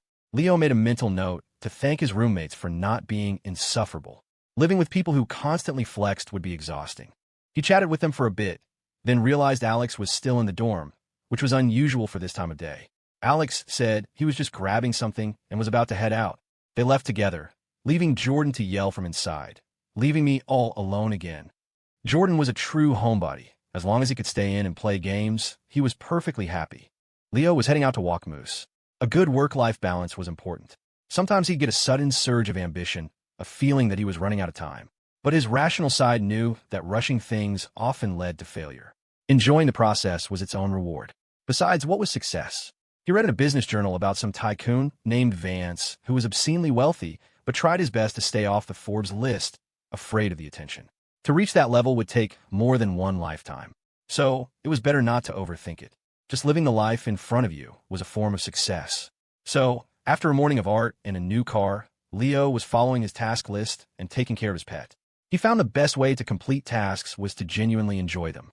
He loved spending time with Moose, so it never felt like a chore. Moose was ecstatic to see him, running in circles and grabbing his beat-up tennis ball, ready for a walk. Seeing Moose's joy, Leo felt glad he had come. If he hadn't, the dog would have just sat there waiting. Perhaps because she'd given up all hope of anything happening between them now that they were quasi-relatives, Paige had stopped putting on a front. A young woman like her couldn't possibly keep her apartment spotless every day, even with a cleaner coming in. The cleaner was just a part-timer. Once she was done, she was gone. So, as Moose bounded around the apartment, Leo caught a glimpse into her open bedroom. There was a mountain of clothes on the bed, dresses, shirts, pants, with a few pairs of underwear and socks mixed in. Strawberry-patterned socks. Teddy bear-patterned underwear. A matching teddy bear bra. Leo was an only child with no sisters. He'd never seen a scene like this before. He felt his face flush slightly and quickly pretended he hadn't seen anything, pulling Moose out the door. Moose excitedly dragged him to the hot dog stand for his customary sausage. After helping the vendor with his mortgage payment, Leo took Moose to the park. Out on the grass by the lake, the dog sprinted around with abandon. Once Moose was tired, he started nudging Leo's leg with his nose, signaling that it was time to play fetch. They played for a while, Leo throwing the ball and Moose joyfully retrieving it. Then they ran together, a boy and his dog, until they were both sweating and completely relaxed. As the sun began to set, they walked back, casting long shadows on the grass. Time to head back for a shower. He had a dinner date with Stella. He was going to give her the gift. Leo felt a thrill of excitement. Giving gifts was a happy occasion. He could barely contain himself. He wasn't as good as Stella at keeping surprises. He had, in fact, already let it slip. So Stella knew he was giving her a painting. She just assumed it was the one the apple he'd painted. She'd already prepared herself to love it, no matter what. As for her mother's talk about value, she scoffed. If they were going to be so clinical about things, how did her parents ever get married in the first place? She had a surprise for Leo tonight, too. Her mother, Victoria, knew her daughter well. Stella wasn't rebellious for the sake of it, but she was independent. She listened to advice, but in the end, she always did what she wanted. It gave Victoria a headache. She had originally planned to just send her assistant to pick up the painting she'd bought, but she couldn't shake her unease about her daughter and decided to come herself. Richard Vance stayed out of the mother-daughter drama. He didn't dare interfere. He'd wait until he was called in to play referee. A cool evening breeze was blowing. Leo wore a black athletic hoodie and matching sweatpants his mom had bought him. It would have been too warm during the day, but it was perfect for tonight. After showering and changing in his dorm, he checked himself in the mirror. He really was getting more handsome. The extra inch of height from the system made his clothes hang better. He looked leaner, taller. It wasn't just height, though. Regular running improved his posture, and his growing confidence added another layer of attractiveness. With the added buff, Leo felt the new clothes looked great. He was very satisfied with his current appearance. Or maybe it was just the post-shower glow everyone gets, that moment when your hair is half dry and you feel like the person in the mirror is the best version of you. Dinner with Stella. Where to eat, what to eat, and whether it would make you fat. Life's 3 great philosophical questions. If this were the old Leo, with a little bit of money now, he probably would have tried to find the nicest restaurant possible to impress her. If he had, the relationship wouldn't have lasted. A simp who goes all in, giving everything they have, isn't planning for the long term. They're chasing immediate gratification. Damn the consequences for their future self. And what about the girl? After being treated like that, how could she ever have a normal relationship again? Leo felt that dating should be an enjoyable process, not an act of hiding your true self. If Stella couldn't accept the real him, then he couldn't keep up the charade for long. So for dinner, he chose the Corner Booth, a beloved campus town stir-fried joint. It was the kind of place he loved, the kind he knew he'd miss after graduation. And after his recent culinary excursions with Stella, he was confident it was genuinely good.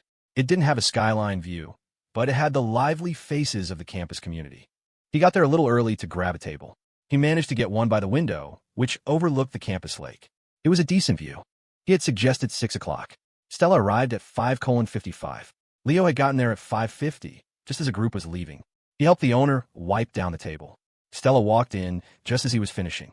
It was dinner time, right after fall break, and many students had returned from home with replenished funds, so the place was packed. Leo ordered a few of his favorite dishes, the ones he knew the owner made best. Before coming, Stella had another argument with her mother, Victoria.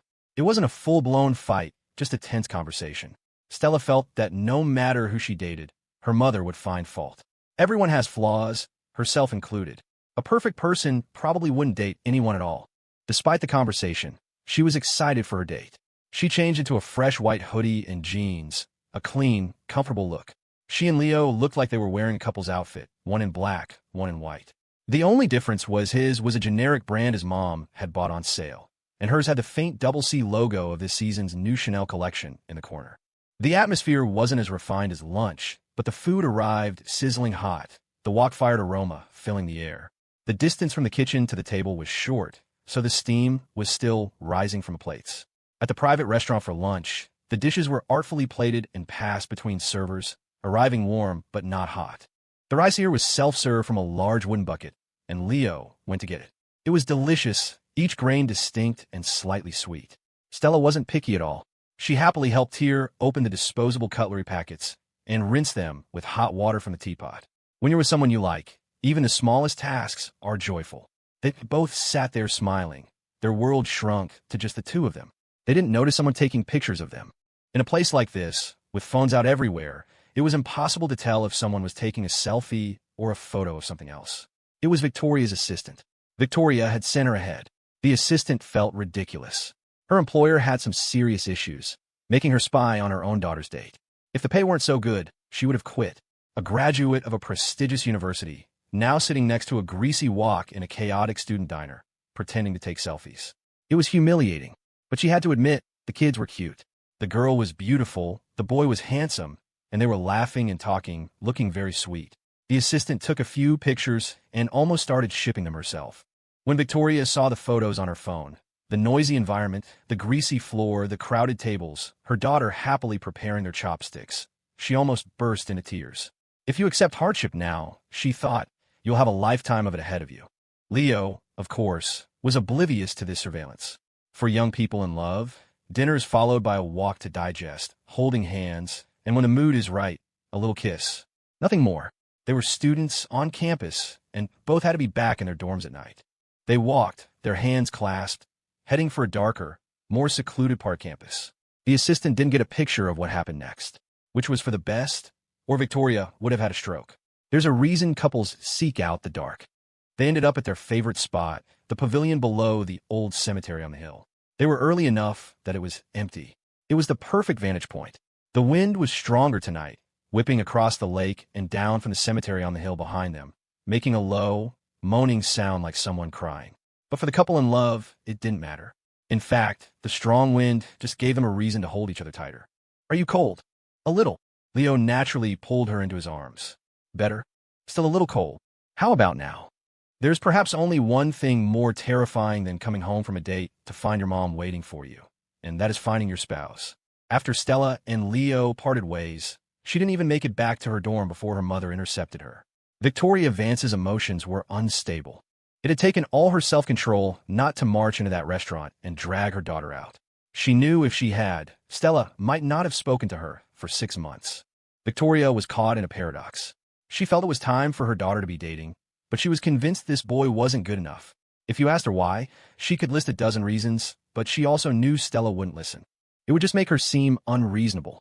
So, she decided to simply show more concern for her daughter. The better approach, of course, would have been to just let them be. Young love often burns out on its own. But Victoria had too much time on her hands. Her daughter was the main focus of her life. So she had come. Sitting in her mother's car, Stella's cheeks were flushed. Leo had told her the car from his cousin had arrived and asked if she wanted to see it. Just thinking about the two of them alone in the confined space of a car made her blush. Anyone who's been in love knows what that means. She had declined, saying it was getting late, and the faculty housing lot felt a little too exciting for a first look. So she was still thinking about the car when her mother picked her up. She was still feeling shy and warm from their goodnight kisses and hugs. When she saw her mother, she reacted instinctively. Normally, she wasn't very physically affectionate with her mother, but fresh from a cuddle session with her boyfriend, she was like a well-petted cat, soft and gentle. She went right up and gave her mother a hug. Victoria, who hadn't been hugged like this by her daughter in years, froze for a moment before relaxing. Her heart was a swirl of joy and bitterness. Joy that her daughter was once again her sweet little girl, and bitterness that it was because of some other family's boy. Seeing the lingering blush on her daughter's cheeks as she got into the car only complicated her feelings further. Her daughter had never looked like that before. So demure. Victoria's face darkened. Was she going to have to give her the talk about birth control right now? The school should have covered that, right? She wanted to say something, but she held back, worried that if nothing had happened, she might inadvertently plant the idea in her daughter's head. Ugh, don't have daughters. The atmosphere in the car was thick with unspoken tension. Fortunately, the assistant wasn't there, and the partition between them and the driver was up. Victoria wanted to scream, but her voice came out calm. What's it you're holding? A painting a classmate gave me. Victoria thought of the simple sketch she'd seen on Stella's phone. A wave of irritation washed over her. A beginner-level art student drawing a picture to placate her. But she had to admit, for a non-art major, it wasn't bad. Still, it felt like her daughter was being taken for a fool. You give him a watch worth over $500,000, and he gives you a drawing. What a thoughtful gift. She felt the boy was too calculating. But she'd already brought this up, and Stella, who had never lacked for money, didn't care about it. Pushing the point would only alienate her. So Victoria forced a smile. As it happens, I just bought a painting myself and was about to get it framed by master. Why don't I take yours and have them both done at the same time? Victoria could hardly describe her own feelings. Hating someone, yet having to pretend you like them. Stella wasn't naive about framing. She knew finding a good master framer was a hassle. She also knew exactly what her mother was thinking. The more she cared about the painting, the more her mother would disapprove. Okay, thanks, Mom, Stella said graciously. It was just a painting. Her mother wouldn't throw it away. She could have the assistant bring it back when it was done. Seeing her daughter agree so easily, Victoria felt a bit of the tension release. She wondered what that little punk had drawn to fool her daughter. Girls were so easy to deceive. He could probably draw an egg, and she'd treasure it. With the painting in her mother's hands, Stella braced herself for the inevitable conversation, summoning all her energy to debate her mother. It was exhausting, going from a romantic evening with her boyfriend to a heart-to-heart with her mom. By the end of it, all Stella wanted was a hug from Leo. So much for Victoria's talk. In the middle of their conversation, Stella had discreetly texted her father for help. A short while later, Richard Vance suddenly had an urgent matter that required Victoria's attention, pulling her away. It was only after she got home and found her husband perfectly fine that she realized she'd been tricked by the two of them. She playfully punched his arm a few times. Richard Vance might be a titan of industry, but at home, he was a devoted husband and father. Seeing his wife was genuinely annoyed, he quickly changed the subject. Willow told me you bought another painting. Is it any good? Let's look at it together. You have such a great eye. All those pieces I bought last year have appreciated so much, thanks to your advice. He always praised his wife's taste, both at home and in public. He'd attribute successful investments to her ideas. In truth, Victoria's family had lost their fortune when she was young, and she had never learned about art appraisal. This was just Richard's high EQ way of giving her a hobby, boosting her confidence, and keeping their home happy. But Victoria had taken it seriously, studying and learning, and she had developed a good eye. It was a fun part of their marriage and gave her a good reputation. His flattery worked. Victoria, mollified, simply said the painting was still being framed and she would show it to him when it was ready. Meanwhile, when her assistant, Willow, saw the painting, she was stunned. She called Dr. Croft to double-check. Is this really the one? Dr. Croft confirmed it. That was it. It was her recent masterpiece, better than anything she'd done before, full of soul. She guaranteed its quality. As for her newest piece, she wasn't going to sell it. She was going to enter it into a competition. The first painting she had given to the model himself. The second, she sold to her patron. The third was for glory. After this third painting, she felt she could take a 10-year vacation. Dr. Croft, still in her creative frenzy, went back to work. Holding hands, walking, talking, and kissing had made the evening fly by. Leo had only just had time to give Stella the painting. Back in his dorm, he kept wondering what her reaction would be. But he heard nothing. That couldn't be right. He had seen Dr. Croft's work. It was hyper-realistic, more real than a photograph. If he hung in his dorm, his roommates would think he was just showing off a picture of himself. Why hadn't Stella said anything? Giving a gift was one part of the equation. Waiting for the reaction was the other. Asking felt too eager, but the silence was unsettling. Did she not like it? Finally, his social anxiety lost out to his curiosity, and he sent a simple text. Did you like the painting? Shy bunny emoji. Stella had just finished liking her roommate's latest TikToks. She thought Leo was asking about the apple painting he'd done. I love it, she replied. I sent it to be framed. Leo, happy bunny emoji. She was having it professionally framed. That must mean she really liked it. Leo breathed a sigh of relief, though a small part of him still felt a little off. That was Dr. Croft's painting, after all, and it was probably very valuable. Leo, who was used to being broke, had never given such an expensive gift before. He had essentially asked Dr. Croft for payment for his modeling, and then re-gifted it to Stella. Maybe Stella was just indifferent to the monetary value of things. The gifts she gave him were probably chosen because she thought they looked nice, not because of the price tag. Thinking about it that way, he felt a little shallow. He had spent the whole evening on his date, and now a pang of guilt set in. Being in a relationship was too blissful. He felt himself getting lazy. His grandmother's mantra was that happiness was a finite resource, and you had to cherish it. When his parents were laid off, his grandmother would often visit, slipping his mom money and telling her that hard times were just a way of saving up for good times later. That lesson had stuck with him. He felt he was getting too comfortable. So, instead of playing games that night, he pulled out a book he'd bought a while ago from an online sale. It was Home Cooking, a collection of essays by Lori Colwin, with a simple brown hardcover. He'd bought it because it was famous, but had never read it, assuming it was just self-help fluff. He flipped it open to a random page, and his eyes landed on a sentence. That year I was in love for the first time. This was clearly the book for him. There were several fruit stands in the market. What was most pronounced was the sweet fragrance of bananas, a scent that didn't come and go, but was there from morning till night, a constant, eternal perfume. It filled your lungs, made you drunk. As he read on, he realized it was a cultured person's cookbook, a writer's recipes, which didn't just list ingredients, but wove stories and life lessons around each dish. It was fascinating. He never knew a book could be written like this. A pinch of this, a dash of that, all held together with charming prose. Reading it was a pure, quiet joy. The joy you get from a book is a unique experience. It's like stepping into a stranger's life, walking a path with them. You don't know the author, would never meet them, but through their words, you become part of their world. The author mentioned her first love in just that one sentence, then moved on to the unforgettable scent of the fruit stand, the crispness of a freshly picked cucumber in early summer. This was a book to be read with headphones on, listening to soft music, wearing old, comfortable pajamas, curled up in bed. Before he knew it, the dorm lights went out. He turned over and fell asleep almost instantly. Just before drifting off, he thought he received a notification for a buff. He had tried before to get buffs by purposefully reading certain books, but because he was doing it with an ulterior motive, he couldn't focus, and it never worked. But tonight, he had picked up a book on a whim, with no goal in mind, and had simply gotten lost in it. That, it seemed, was the easiest way to get a reward. He heard the notification before sleep took him. Received, basic culinary skill, level 1, permanent. He wondered drowsily where he was going to need to cook anytime soon. A picnic, maybe. He slept soundly. When he woke up, he realized he'd been sleeping on his left hand. It was numb. He wiggled his fingers until the feeling returned. Last night, Stella had told him she couldn't join him for their run for the next couple of days. So this morning, Leo dragged Alex out of bed instead. Alex had asked him to the night before. He'd stayed up later than Leo, playing on his phone for another hour after lights out. His eyes were a little swollen when Leo woke him. Leo, already washed up, was drinking honey water and offered him a glass. Jordan was still snoring loudly. Alex had noticed recently that Leo's skin was getting better, and he seemed fairer. He hadn't even gotten a tan after his trip to Sean's hometown. The only real difference in their routines, besides Leo's new exercise habit, was the honey water. Alex wondered if he should start drinking it too.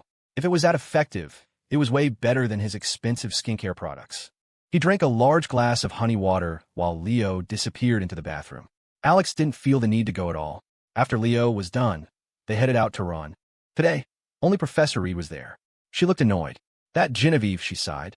No wonder her health is so bad. I think she came home just before dawn. If she were a kid out clubbing all night, I'd get it. But she's on medication, and she pulled an all-nighter painting. Professor Reed looked exhausted herself. She had to cancel a work trip because she was too worried to leave Genevieve alone. I'm worried I invited her here to recover, and she's going to drop dead on me. She told Leo she wasn't going to wake Dr. Croft and that she was forbidding her from painting today. Leo noticed the dark circles under her eyes. I didn't sleep well, she admitted. I'm just going to do a light workout and go back to bed. I know you walk that dog in the afternoons. When you do, can you check on your teacher for me? Leo readily agreed. Alex noticed his thighs were sore today, making the run harder. He had stretched yesterday, but it didn't seem to help. But it was only the second day. If he quit now, he'd never start again. He admired Leo's persistence. Now that Leo was dating Stella, though, he'd probably start running with her. Alex decided he would run with Leo today to solidify his form, and then he'd start dragging Jordan out with him. The run passed quickly as they chatted. When they were done, they went to get breakfast. Alex was craving steamed soup dumplings, the kind with fluffy, leavened dough. The cafeteria didn't have them, but there was a great place in the nearby town. So they took the car. Alex drove. Leo laughed. I never thought I'd see the day Alex Young would be my chauffeur. I can brag about this for years. He took a picture of Alex at the wheel. The Rivian was a smooth ride. Alex drove to a small shop next to the Grand Hotel in town that was famous for its buns. The buns were just as good as he remembered, the thick, fluffy dough soaked in rich, savory broth. It was exactly what he'd been craving. Last night, Leo had read about buns just like this in his book. He hadn't expected to be eating them the very next morning. They devoured 4 baskets between them. Leo thought they were so good that he bought 4 more baskets to go. Alex paid for breakfast, and Leo paid for the takeout. On the way back, Alex let Leo drive. Leo dropped Alex off at the dorm first, giving him a basket of buns for Jordan. Then he drove to the faculty housing, gave a basket to Mr. Roberts, left one for Dr. Croft and Professor Reed, and took the last one up to Ms. Miller. Leo called Ms. Miller, and she told him to come up. When he walked in, he was surprised to find her son Cody wasn't there. The apartment was filled with a rich, floral scent. A large vase on the dining table held a giant hydrangea, a cluster of blue blossoms the size of a person's head. Ms. Miller, dressed in a smart, black, knee-length dress, was standing at a small vanity in the living room, drawing her eyebrows. She seemed a bit flustered. I have to attend a conference with my aunt today, so I have to get myself ready, she said, turning to him. Did you eat? I did. I thought these buns were really good, so I brought a basket for you. They're still warm. Thanks. I have some apples, really good ones. You should take some with you. Leo had come to thank her, and now she was giving him things. Thank you, Ms. Miller. My mom sent some grapefruit from home. They should be here soon. I'll bring you some. Oh, from your hometown? Are they sweet? My aunt loves grapefruit. If you have a lot, you should come with me to give her some next time. Leo knew her aunt was President Grant. The thought made him nervous. She seemed so formidable. But since Ms. Miller had suggested it, he could only agree. She finished her eyebrows and turned to him with a smile. What do you think? Does it look okay? It's been so long since I've worn makeup. I feel like I'm learning all over again. She did look a little disheveled, her hair slightly messy, but her face was radiant. Her skin was flawless, without a hint of powder. If he hadn't just seen her drawing her eyebrows, he wouldn't have known she was wearing any makeup at all. It was strange, being in a room with a young woman as she did her makeup. Leo nodded and said it looked great, intending to leave. But she asked him to wait and help her take out the trash. He watched as she dusted a bit of blush on her cheeks, then added a touch of gloss to her lips, making them look soft and pink. She grabbed the buns, slipped off her slippers, and put on a pair of elegant beige stiletto heels. She wobbled a bit as she changed shoes and reached out to steady herself, briefly grabbing his arm as he stood by the door. They went down together. In the hallway, they ran into Professor Wallace from across the hall, who was heading to work with a towel slung over his shoulder to wipe away the morning sweat. He paused for a second, seeing Leo and Ms. Miller standing together waiting for the elevator. Ms.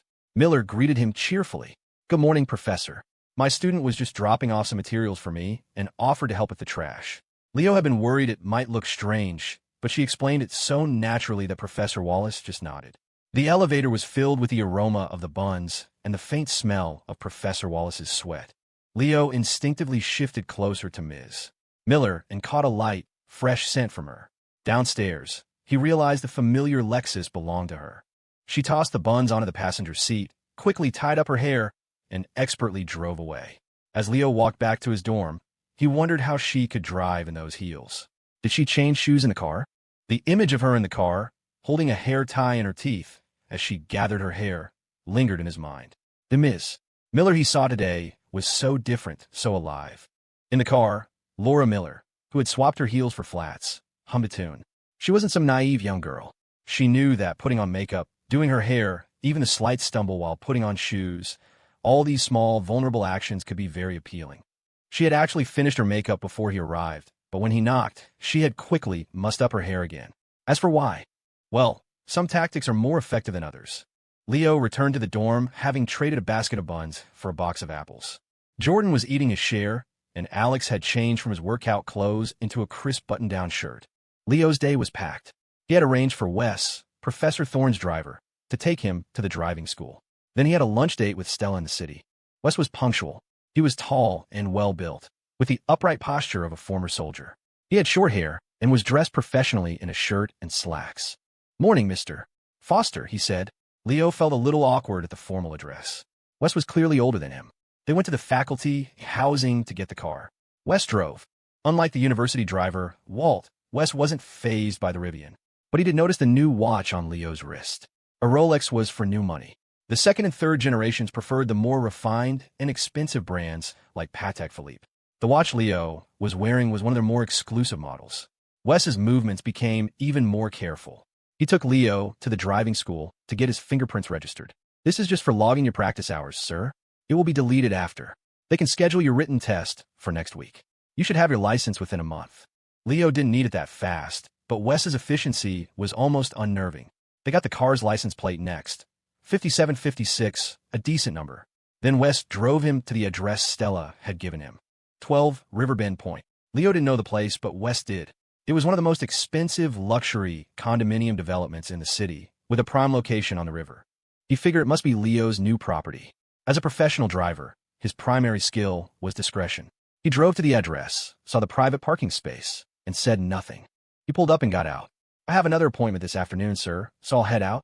Call me anytime if you need anything." Leo thanked him, and Wes left in a taxi. 12 Riverbend Point.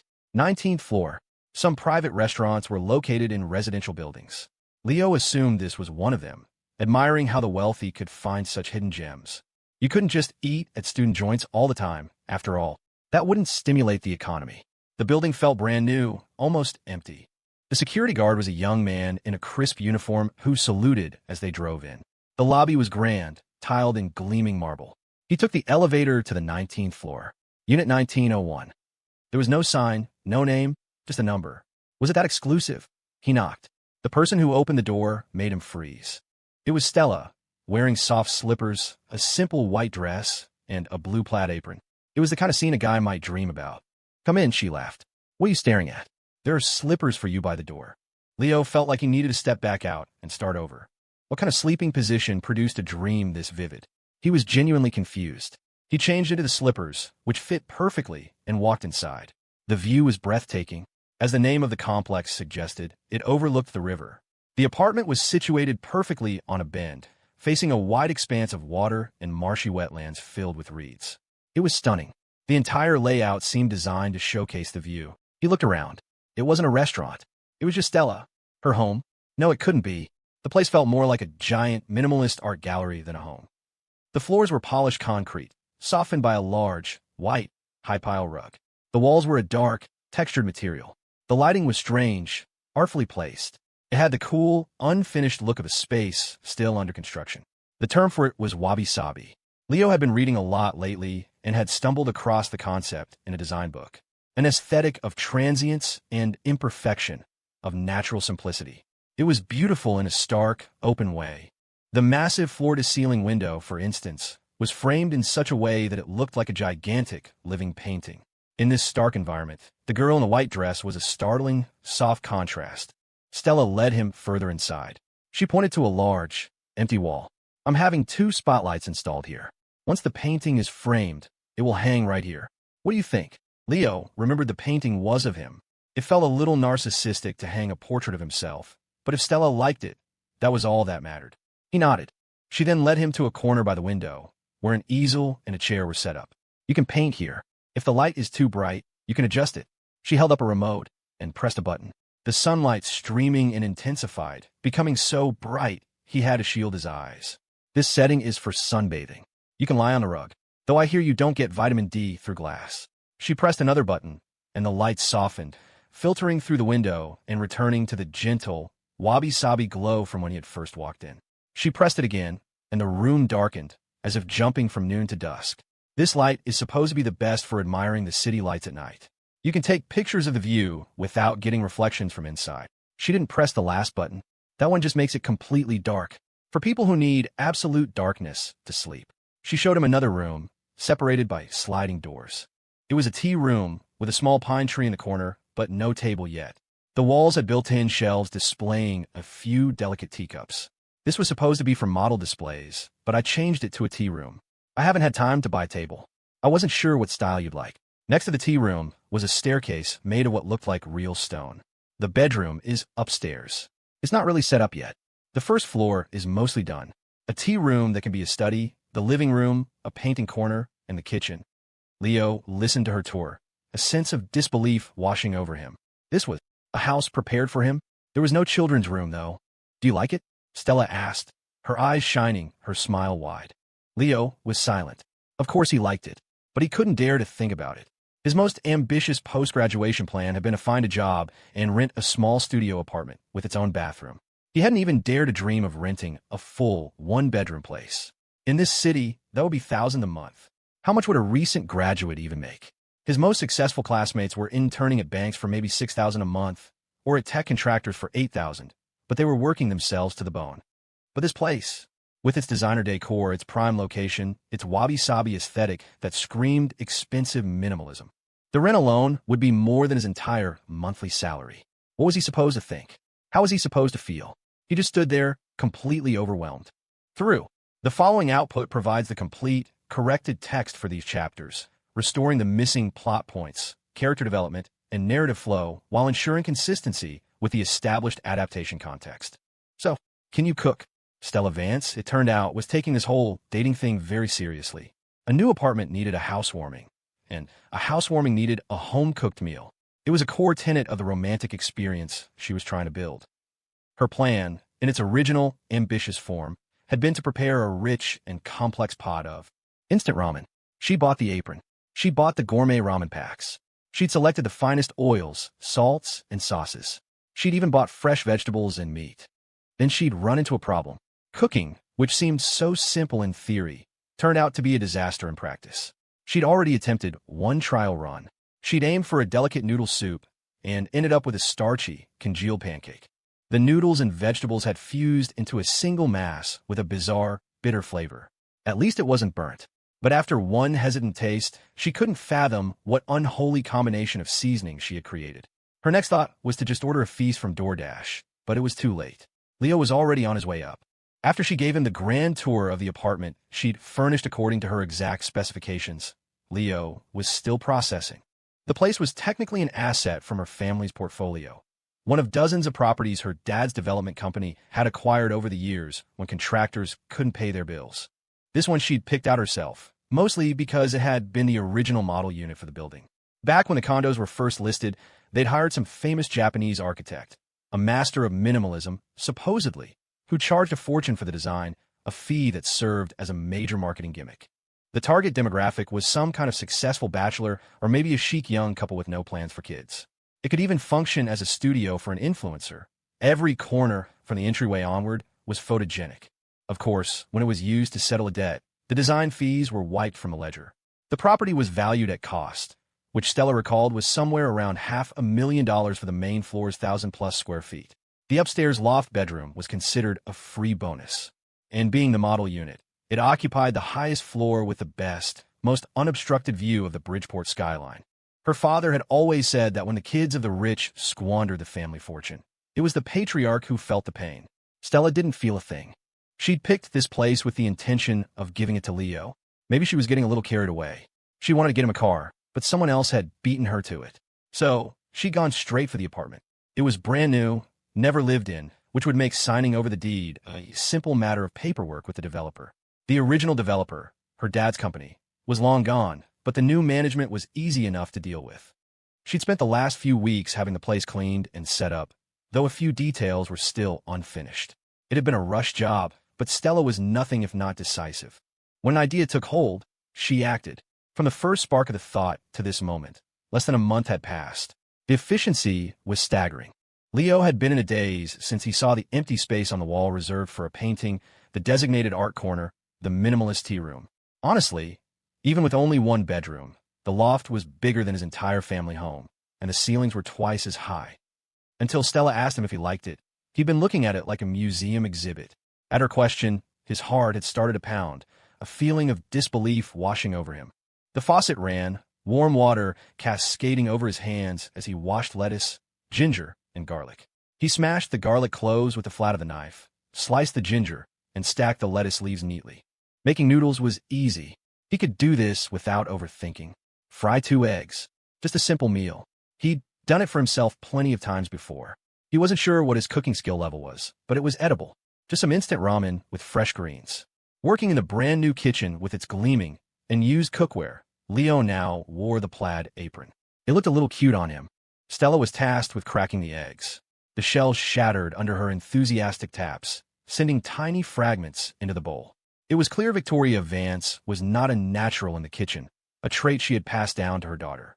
Leo, however, was.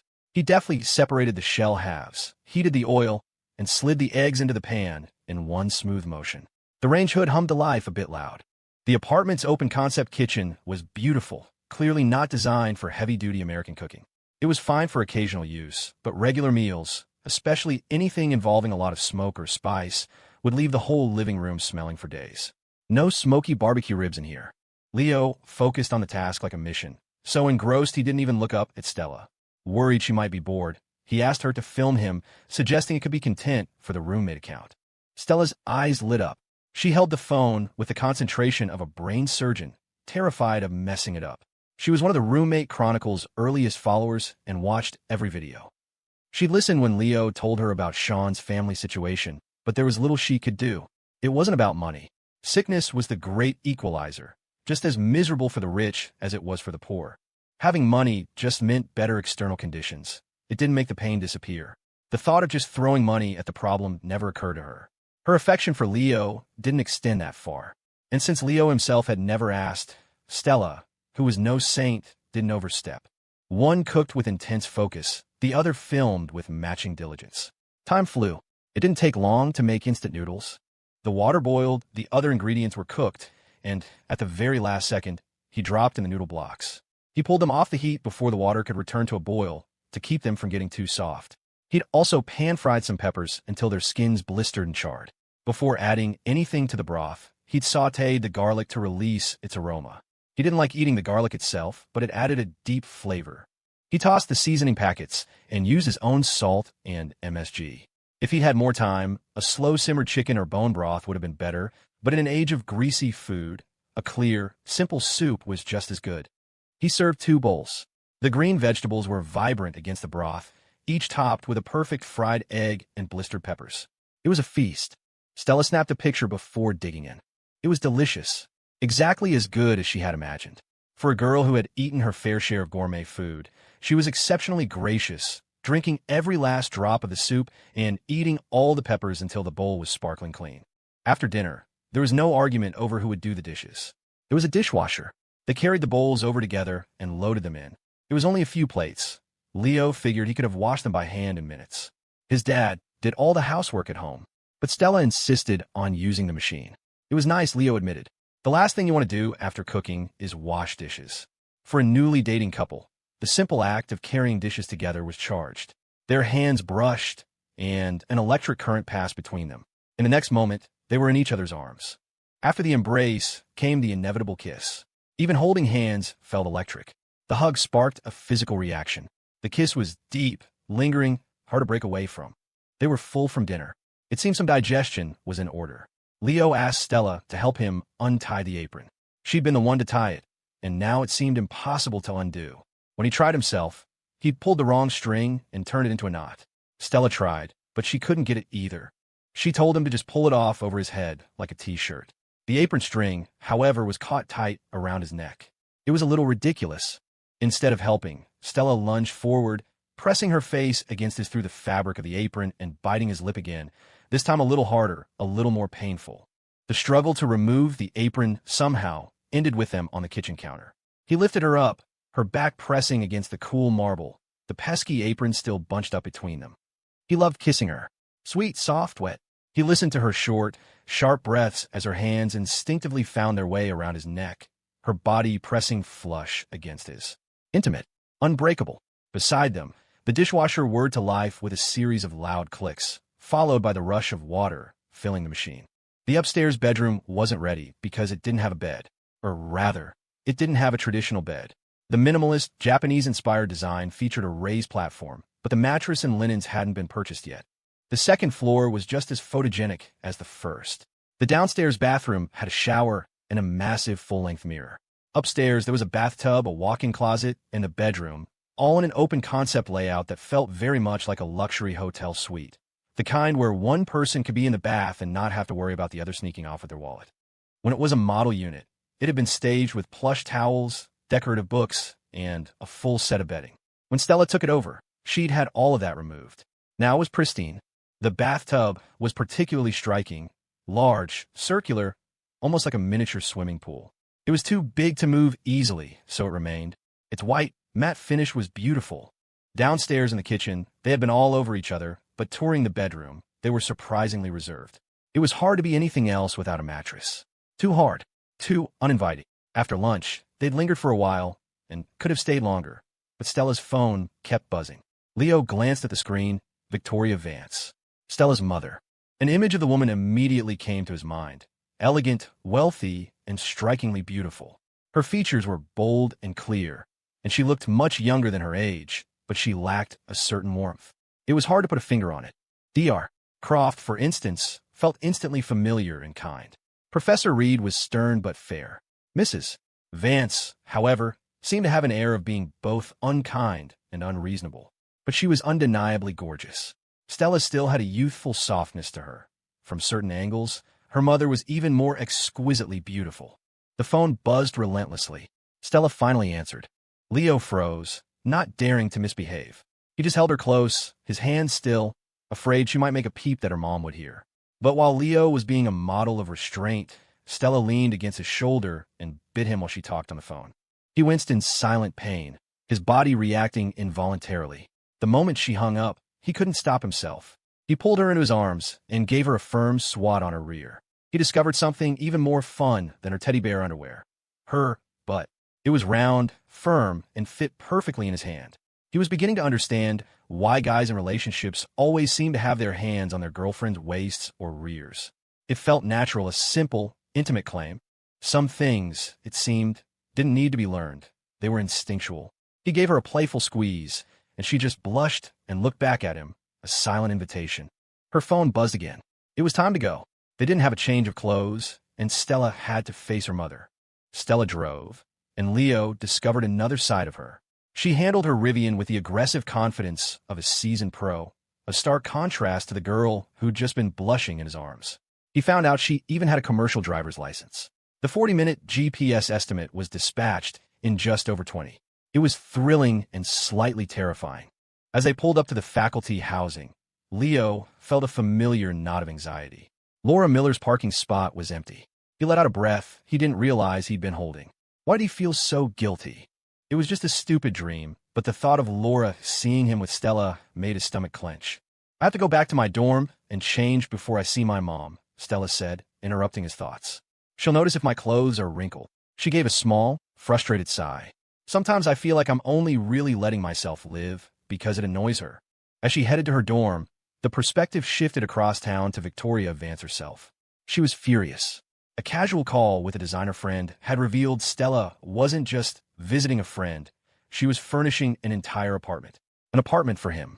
For that streamer boy. Victoria felt a familiar rage bubble up. It reminded her of her friend who dropped over $50,000 on some TikTok dancer she'd never even met. Was her daughter bewitched? Was her husband, Richard, in on it? Stella, sensing the impending storm, called her father first.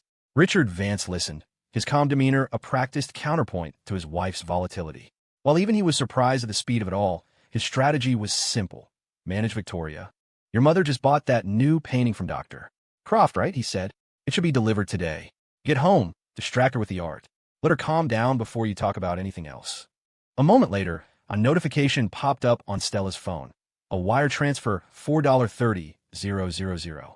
Don't argue with her, the message from her dad read. Just humor her. Please. Stella stared at the message. Thank you, Mr. President. She typed back, adding a cute rabbit emoji. Richard Vance saw the reply and felt a strange pang. She'd never used emojis with him before, never called him anything but dad. She really was dating someone. He wasn't sure if he should be happy or call his broker and short a stock out of pure spite. On the other end of the line, Richard Vance rubbed his temples. The problems of the wealthy were always so absurdly sharp. He had a simple philosophy for his family. He raised his wife like a daughter and his daughter like an adult. He trusted Stella's judgment. Mostly, she wouldn't get into a mess she couldn't handle. Experience, he knew, was the only real teacher. He remembered his MBA program, where several brilliant, hard-nosed classmates had been collectively scammed out of $5 million by a woman pretending to be an heiress. He'd avoided the trap only because Victoria had been so possessive she'd called to check on him during every study session. At the time, it was annoying. In hindsight, she'd saved him a fortune in both money and dignity. If Stella got her heart broken over a boy, it was a lesson. It was better than getting fleeced in a boardroom at 40. When Stella sent him the picture from dinner, a candid shot of her laughing over a bowl of noodles, he saved it immediately. She looked genuinely happy. That was worth something.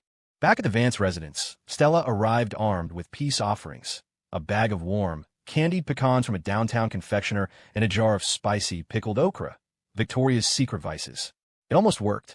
The familiar taste soothed her, pulling her back to a simpler time. The stomach remembers what the mind forgets. But the calm lasted only a moment before she remembered why she was angry. She was being managed. Her own daughter was using her comfort foods against her. Just as her temper was about to flare for the second time, the doorbell rang.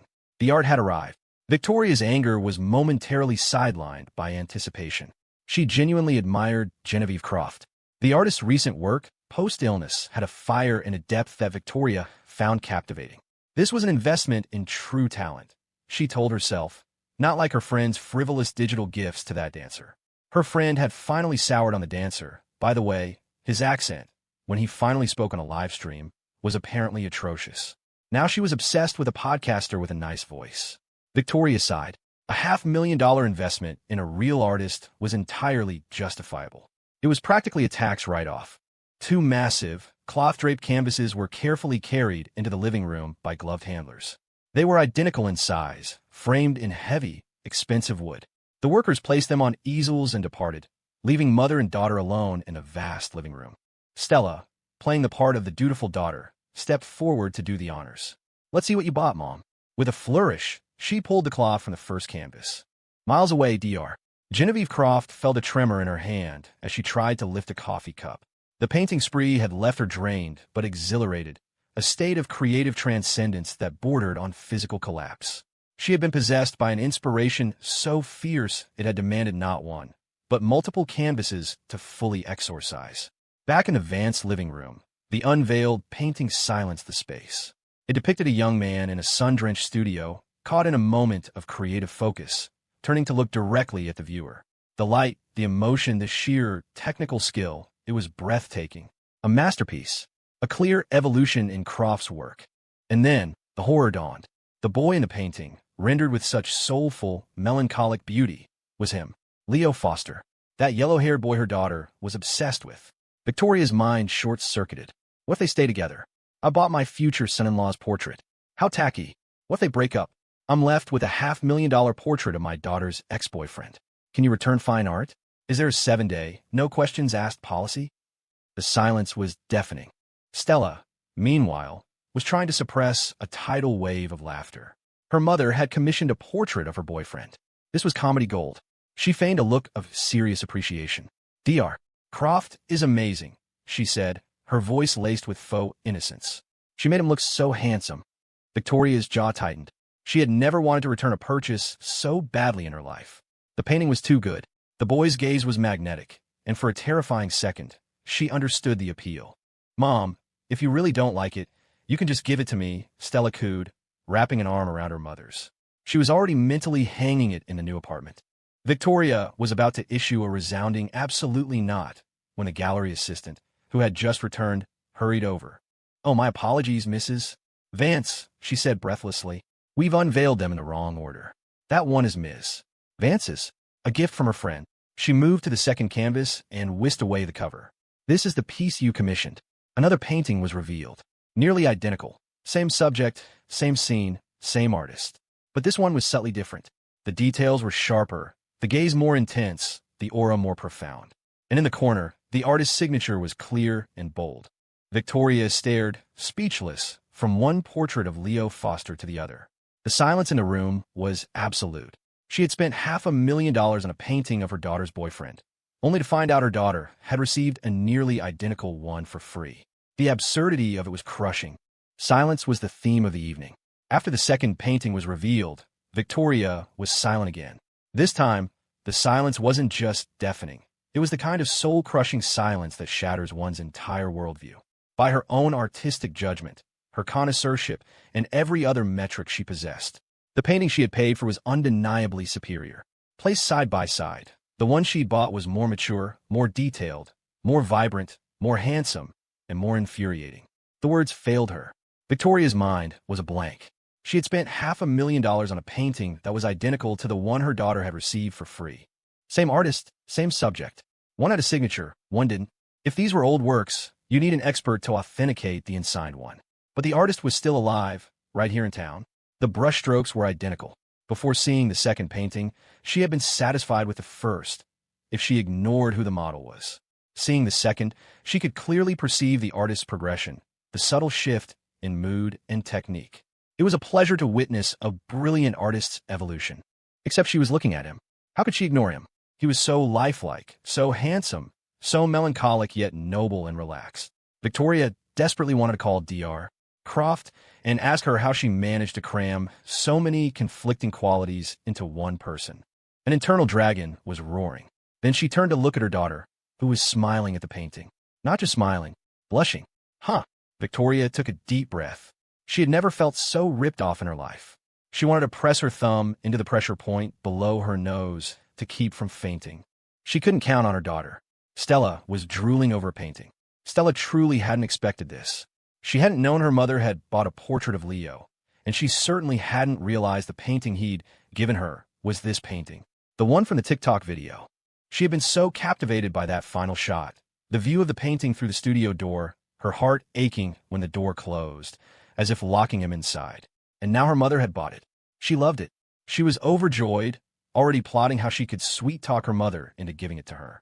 Victoria was a softie, after all. Then the assistant unveiled the second painting, and she finally understood. The one she loved, the one from the video, was the one Leo had given her. It all clicked. That's why he had messaged her specifically to ask if she liked it. She had just replied, "I like it," which must have seemed so underwhelming. If she had actually seen it, she would have sent more than 2 words. A pang of guilt was followed by a wave of emotion. He had given her a portrait of himself, and now, looking at both of them, she loved them both. Her mother's was more vivid, more mature, the gaze more captivating. The more she looked at it, the more she felt him watching her, and she blushed, thinking of what they'd done in the kitchen. Victoria Vance had a good eye. Stella remembered an article that called her mother's intuition the Midas touch, praising her choice in husband, her real estate investments, and her art collection. The article had been mostly sour grapes about her marrying well, but looking at the painting, Stella knew it wasn't wrong. Her mother's painting was better, and she wanted it. She looked up at her mother. Where was she? Lost in thought, Stella hadn't noticed her mom had disappeared. She turned and saw her slumped on the couch, taking deep, shuddering breaths. From an investment standpoint, Victoria knew she hadn't made a bad purchase. The progression between the two pieces was clear. Dr. Croft had taken a massive leap forward. The painting was brilliant, but from every other angle, this was a disaster. She had paid $500,000 for a painting, and her daughter got a nearly identical one for free. How dare she? The thought made her feel short breath. She was genuinely furious. Seeing Stella sit down to continue her infatuated staring, Victoria couldn't take it anymore. She pulled out her phone and called Richard. The first call went to voicemail. The second. On the third, he picked up, his face appearing on a video call. He saw his wife's expression, angry, but mixed with a profound sense of being wronged. "What is it, honey? Aren't you looking at the painting? Don't you like it?" The mention of the painting made Victoria's eyes well up. She was overwhelmed with a sense of injustice she couldn't articulate. She wordlessly flipped the camera to show him the two paintings side by side. Richard only knew she'd spent a lot of money on art. Seeing, too, he almost complimented her on her frugality. He'd thought it was only one. But he knew his wife. This wasn't that simple. Victoria took a few deep breaths. Seeing he was alone, she finally spoke. Look at them. I bought the one on the left. The one on the right was a gift to your daughter. From that boy. And the boy in the painting is that boy. The sentence was a maze, but Richard navigated it instantly. His wife had spent a fortune on a portrait of the very boy she was worried was scamming their daughter. And to top it all off, the boy had given Stella a nearly identical painting for free. So what was the real problem? Was she mad that the painting was of him, or mad that her daughter got one for free? Richard's strategy for soothing his wife had always been to start with validation. Wow, they're incredible, he said with genuine enthusiasm. Your eye is getting better and better, honey. When you panned over, I thought a set of handsome twins had walked into our living room. That painting is a masterpiece. $500,000 is a steal. He paused for effect. And look, you were so worried that kid was a scammer. But he turned around and gave our daughter a painting that's clearly worth a fortune. See? At least you know she's not being taken for a ride. You can relax now, right? Nearby, Stella burst out laughing. In the corner, the gallery assistant's shoulders were shaking as she tried to stifle her own laughter. Victoria's hand, holding the phone, trembled. How could he spin it like that? Her brain said, I can still paint. Her hand said, I can still paint. But when Dr. Genevieve Croft lifted her hand, it trembled uncontrollably. She stared at it, bewildered. Why wouldn't it listen? Stop shaking. Stop it. The tremor worsened. The brush was about to fall. And then it did. Clack. It landed on the floor, already a canvas of layered, dried paint. A Jackson Pollock of accidents. Leo was painting, completely focused, but after hearing a brush drop for the third time, he had to get up. He was genuinely worried Dr. Croft might just collapse. When Professor Reed had tasked him with looking after her, he'd thought she was exaggerating. But seeing her now, he understood. He moved his easel over to the sofa. Dr. Croft, could you take a look? The angle feels off from here. Appealing to her as a teacher always worked. She wouldn't listen if you told her to rest, but she couldn't resist a question about art. She sat on the sofa and began to explain. The light is different from every angle. That's part of the magic. It's why students start with still life. Once you master the relationship between an object and light, you've reached a basic level of proficiency. She studied his canvas. You're improving incredibly fast. This piece has a wonderful feel to it. He was painting a person, a subject she herself had avoided for decades. For him to tackle it so soon after painting apples, and to capture the form and spirit so well. It had to be talent. Thanks, Professor. But my brushwork still feels clumsy. And for some reason, the hands. I can't get them right. No matter how I paint them, they look tacked on, out of place. Dr. Croft nodded. To struggle with hands was a sign of real progress. An amateur thinks everything is hard, or that the eyes are the hardest part. But a true artist knows the awkwardness of hands. A living person's hands are never just limp.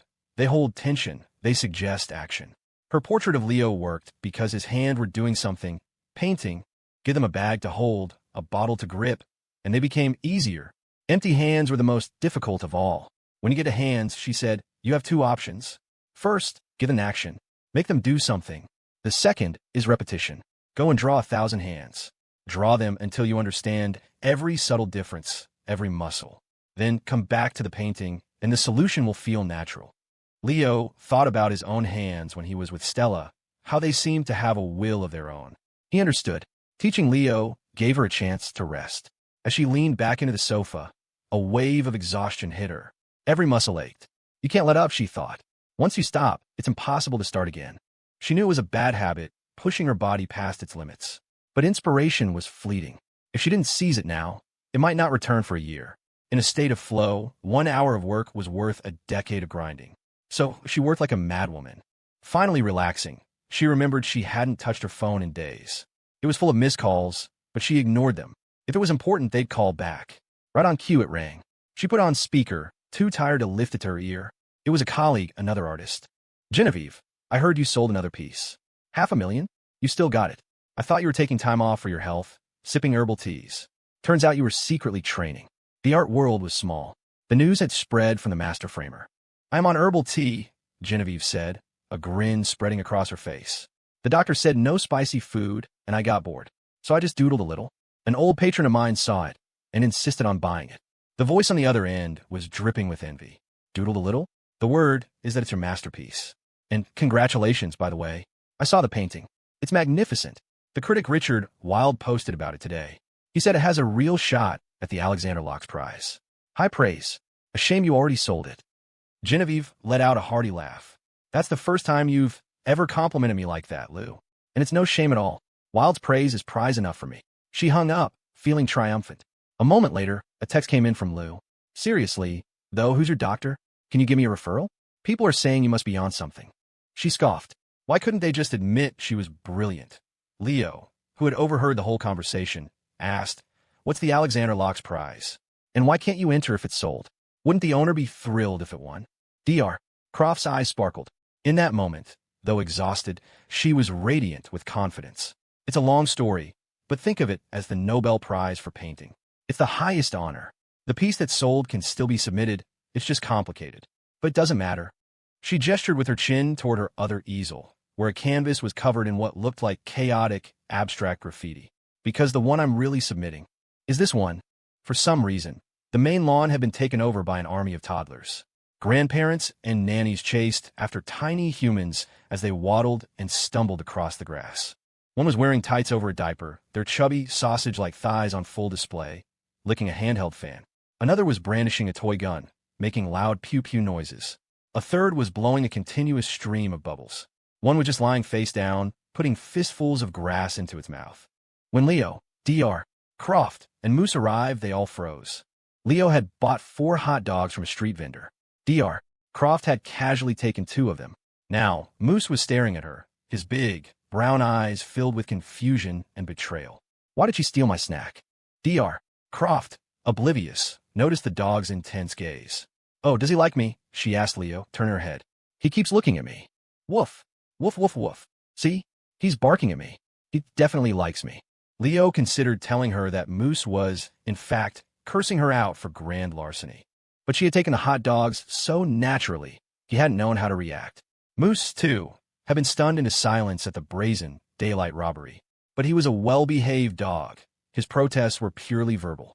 Unfortunately, due to the language barrier, his strongly worded condemnation was lost in translation. After the initial hot dog incident, however, Dr. Croft and Moose quickly bonded over a shared enemy, the toddler army. The tiny humans had no fear of big dogs. They staggered over, barely as tall as Moose's back, and immediately began grabbing and pulling his fur. Another tried to snatch the leash out of Leo's hand. Dr. Croft was equally terrified. The bubble-blowing toddler, drool, and soap suds dripping from his chin, was making a beeline for her. His parent was cheering him on from the sidelines. She had a visceral fear of him latching onto her leg, smearing his saliva all over her pants. It wasn't about germs. It was an irrational fear, like being afraid of chickens. To Dr. Croft and Moose, the human children were basically wild animals. They operated on pure instinct, and if they bit you or spit on you, you couldn't even retaliate. Leo had experience with his cousin's kids and was mostly immune to their chaos. But his 2 companions had fled to the far side of the field. He had no choice but to lead them to a different spot. Both of them looked utterly defeated, as if they'd just been mugged by a gang of kindergartners. The shared trauma erased all memory of the hot dog heist. They found a new field on the other side of campus, near the women's dorms. This one was full of college students jogging in shorts and tank tops. Moose spotted 2 small dogs across the field and lost his mind. Woof! He started spinning in excited circles, nearly tangling Leo in his leash. One dog was a fluffy white Bichon that looked like a cotton ball. The other was a short, stout corgi with a cunning look in its eyes. Leo led Moose over to say hello.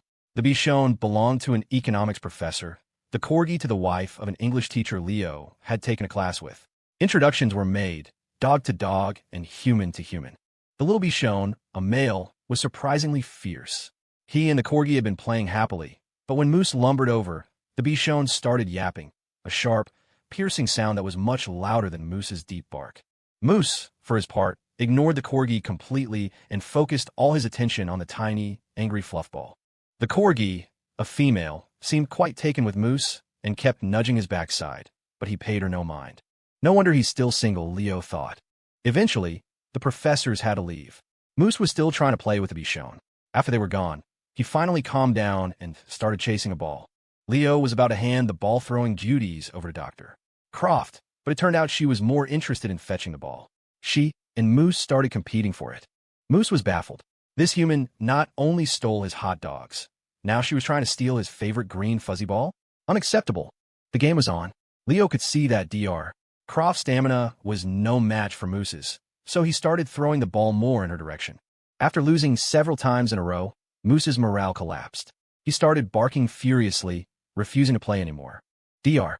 Croft's eyes, however, were shining. Again, she yelled. The sunset was a blaze of color. The tall ginkgo trees were at their peak, their fan-shaped leaves, now a brilliant yellow, drifting down in the evening breeze. Finally, Moose was tired. After Leo joined him for 2 laps around the track, the big dog collapsed onto the grass like a furry blanket. Dr. Croft had tired out long ago, but seeing the ginkgo trees, she wanted to pick up a few leaves to take with her.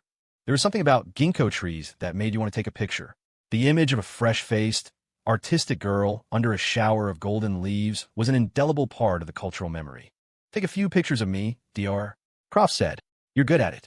I sent the photos you took of me in the studio to my friends, and now they all want to know about my alternative medicine regimen. Leo hesitated. Normally, when a doctor tells you to try traditional medicine, it's code for you're a goner. And Dr. Croft, having been dragged straight from her studio, was a mess. Her hair was oily and disheveled, and she wasn't wearing any makeup. She had good features, but no amount of photographic skill could turn this into a wistful, artistic portrait. It would be less maiden in the woods and more greasy woman under a tree. As he was trying to figure out how to frame the shot, he saw a familiar figure walking toward them. Long hair, a white button-down shirt, a brown plaid skirt, and a matching beret. Jessica, he called out. Hey, can we borrow your hat? Jessica Monroe had seen Leo from across the field. It was strange. Before you knew someone, you could go years without seeing them. Once you did, they were everywhere. She was a perceptive person. Seeing the disheveled but striking woman standing under the tree, she walked right over, pulled a second white hat from her bag, and offered it to Dr. Croft. Professor, I think this color would go better with your outfit today. Any girl who wears hats knows you never take off the one you're wearing, lest you reveal the flat, greasy hair underneath. Leo was amazed. Did girls really come this prepared? Jessica ignored his stunned expression and stepped aside. Dr. Croft, a lively woman who appreciated beauty in all its forms, lit up when she saw Jessica. The girl was so young and put together, like a fresh sapling. She took the hat and started posing. The photos were still stiff. A posed smile always looked forced. So Leo pretended to snap a few shots, then said he needed to get some landscape pictures and told her to just relax. As soon as the pressure was off, Dr. Croft started chatting with the girl who had lent her the hat. Jessica, who was great at seizing opportunities, quickly found Dr. Croft's favorite topic, food. If you need something mild because of the medicine, Jessica said, there's an amazing little congee spot down by the wharf. Everything is made to order, and it's incredibly fresh. She spoke with an easy confidence that older people found admirable. Dr. Croft was charmed. They talked for what felt like half an hour, with Jessica even offering to exchange numbers so she could take Dr. Croft out to eat sometime. Leo, pretending to take photos, watched the entire masterclass in networking. He couldn't have done it, even with the system. The conversation was finally broken up by Moose, who was getting restless. Leo had managed to get some good shots after all. When people were relaxed and genuinely smiling, they were beautiful. The setting sun was the perfect filter. He sent a few to Dr. Croft, and since Jessica was in many of them, he sent her the best ones, too. As he was sending them, Moose rested his head on Leo's arm, saw himself in the pictures, and let out a happy bark. Just then, a mechanical voice sounded in his mind. Host has diligently played with a pet, provided it with reasonable exercise, and taken commemorative photos, earning the approval of the pets. Human. Reward. Host will grow by 0. 1 centimeter plus 0. 1 centimeter plus 0. 1 cm. Applicable anywhere. Leo Foster, now 5 feet 8, 7 inches tall, suddenly felt as tall and straight as a ginkgo tree. Chapter 269. The best barber in the shop usually has the worst haircut. It's the same with photographers. You can take a selfie, but it's always the same posed, practiced expression. As he sent the pictures, Leo found himself missing Sean. He walked Dr. Croft back to the faculty housing, then took Moose home. On the way, he stopped at the street vendor and bought Moose 2 more hot dogs as a makeup gift. Moose was overjoyed, all previous injustices forgotten. He was the perfect boyfriend. Happy to see you go, and never spamming you with texts. On his way back to his own dorm, Leo got a notification from the system. Congratulations, host. Your campaign to win over the gold-tier bachelorette Evelyn Reed has been effective. Affection has increased to 76. Please continue your efforts and climb to new heights. Leo blinked. The last time Professor Reed's affection had gone up was when he played tennis with her. This time it was because he'd walked her friend. Finally, another point. Back in the dorm, Leo picked up dinner for himself and Jordan, 2 orders of takeout, which they split so they could each have both. Jordan had been glued to his computer all day, his brain and hands working overtime while the rest of his body was stationary. Lately, though, with Sean gone, the games had started to feel a little hollow. But what else was he supposed to do? Go work at his family's factory? He'd just get yelled at by everyone all day. Out in the real world, he didn't know what he could possibly do. With his soft, round face, he looked like a rich kid screw-up. He'd never even make it past a first interview. It was the great, terrifying anxiety of senior year. Even the rich kids were lost. Jordan finished his food and then used a whole wheat tortilla to mop up the leftover sauce. A perfectly balanced meal of healthy and unhealthy. Normally, he'd be jumping back into a game, but today he just sat there, scrolling listlessly. Leo could tell his mood was off. "Hey, Jordan," he said, "want to come with me to the film set tomorrow? The director's assistant just contacted me. I have to report in the morning." Jordan, who had been slouched in his chair, shot upright. "A real film set? For a movie? Not one of those low-budget web shorts?" "I think so. It's for Penelope Hayes, Professor Hoffman's wife." "You coming?" "Yes. I'll be your assistant. I'll work for free." Jordan was already scrambling to his closet, pulling out clothes. He opened TikTok and searched what does a celebrity assistant do, playing the video on speaker while he packed. A personal assistant is responsible for the artist's safety at all times and for safeguarding all necessary items for the performance. Leo smiled. His assistant seemed more invested in this than he was. He was just going for a costume fitting. It was a guaranteed part. As long as he didn't wake up with a giant pimple on his chin, he'd be fine. Jordan was now in full-on career mode. He had Leo send him the address so he, as the newly appointed personal assistant, could arrange transportation. He pulled it up on his phone. "Whoa, this is right near my family's factory. Want to take a tour after you're done?" "Can outsiders just walk in?" Leo asked, intrigued. "Sure," Jordan said. "As long as you're not a Japanese corporate spy, you're good." Chapter 270. Leo, wake up. A loud whisper echoed in the darkness right next to his ear. Leo's eyes flew open. The room was still dark, but a large, round head was hovering over his bed. He yelped and tried to scramble away, but his bunk was too small. "It's me, Leo. It's Jordan." Leo rubbed the sleep from his eyes and checked his phone. 5:45 a.m. "What are you doing?" "I couldn't sleep. I thought maybe we could go for a run. Get it out of the way early." "Are you insane?" Leo grumbled, looking around for a shoe to throw. The commotion woke Alex up, too. The dorm light flipped on. "Sorry, guys," Jordan said, looking sheepish. "I'm just excited. It's my first day of work." Alex, who never showed much emotion, just rolled over and let out a long, pointed fart in Jordan's direction before slowly getting out of bed. The three of them headed down for a run, or rather a walk. Jordan was full of revolutionary zeal, but after a few minutes of warm-ups, he was already sweating and trying to back out. They passed their usual spot and saw that Professor Reed had dragged Dr. Croft out for an early morning workout, too. Everyone seemed to be in high spirits. "My dad always has a saying for this kind of thing," Alex said as they walked, offering some advice for Leo's first day. "Strategically, you look down on the problem. Tactically, you respect the process. Just tell yourself acting is easy. No big deal if you mess up. But when you're actually doing it, pay attention, watch how the pros do it, and try to do a good job. It's a small thing, but do it well." It was the kind of advice Leo had seen on propaganda posters as a kid, but hearing it from Alex now, it made perfect sense. By the time they got back to the dorm, it was just past 8. "Wow," Jordan said, looking at his phone in disbelief. "Normally, I'm not even awake yet. It feels like half the day is already gone." "We should get going," Leo said. "We can take the bus to the city and then grab a cab from there." It was a long trip, and a cab the whole way would be a couple $100. You don't take a gig that pays $100 and spend $300 on travel. "Don't worry about it," Jordan said. "I already called a car." When they got to the campus entrance, an old Buick that belonged to the administration was parked there with the driver, Walt, waiting inside. In front of it was a red sedan, probably the ride Jordan had called. Leo started walking toward it. But Jordan pulled him past the red car, past the Buick, toward a black Cadillac Escalade parked at the curb. Leo hadn't even noticed it. A middle-aged man in a suit jumped out, opened the rear door, and bowed slightly. "Good morning, young master." Jordan gestured for Leo to get in. As the car pulled away, Leo stared at him. "You're an unpaid intern, And you brought a private driver? Jordan just shrugged. So what were you so emo about yesterday? Leo asked. He had definitely been worrying too much.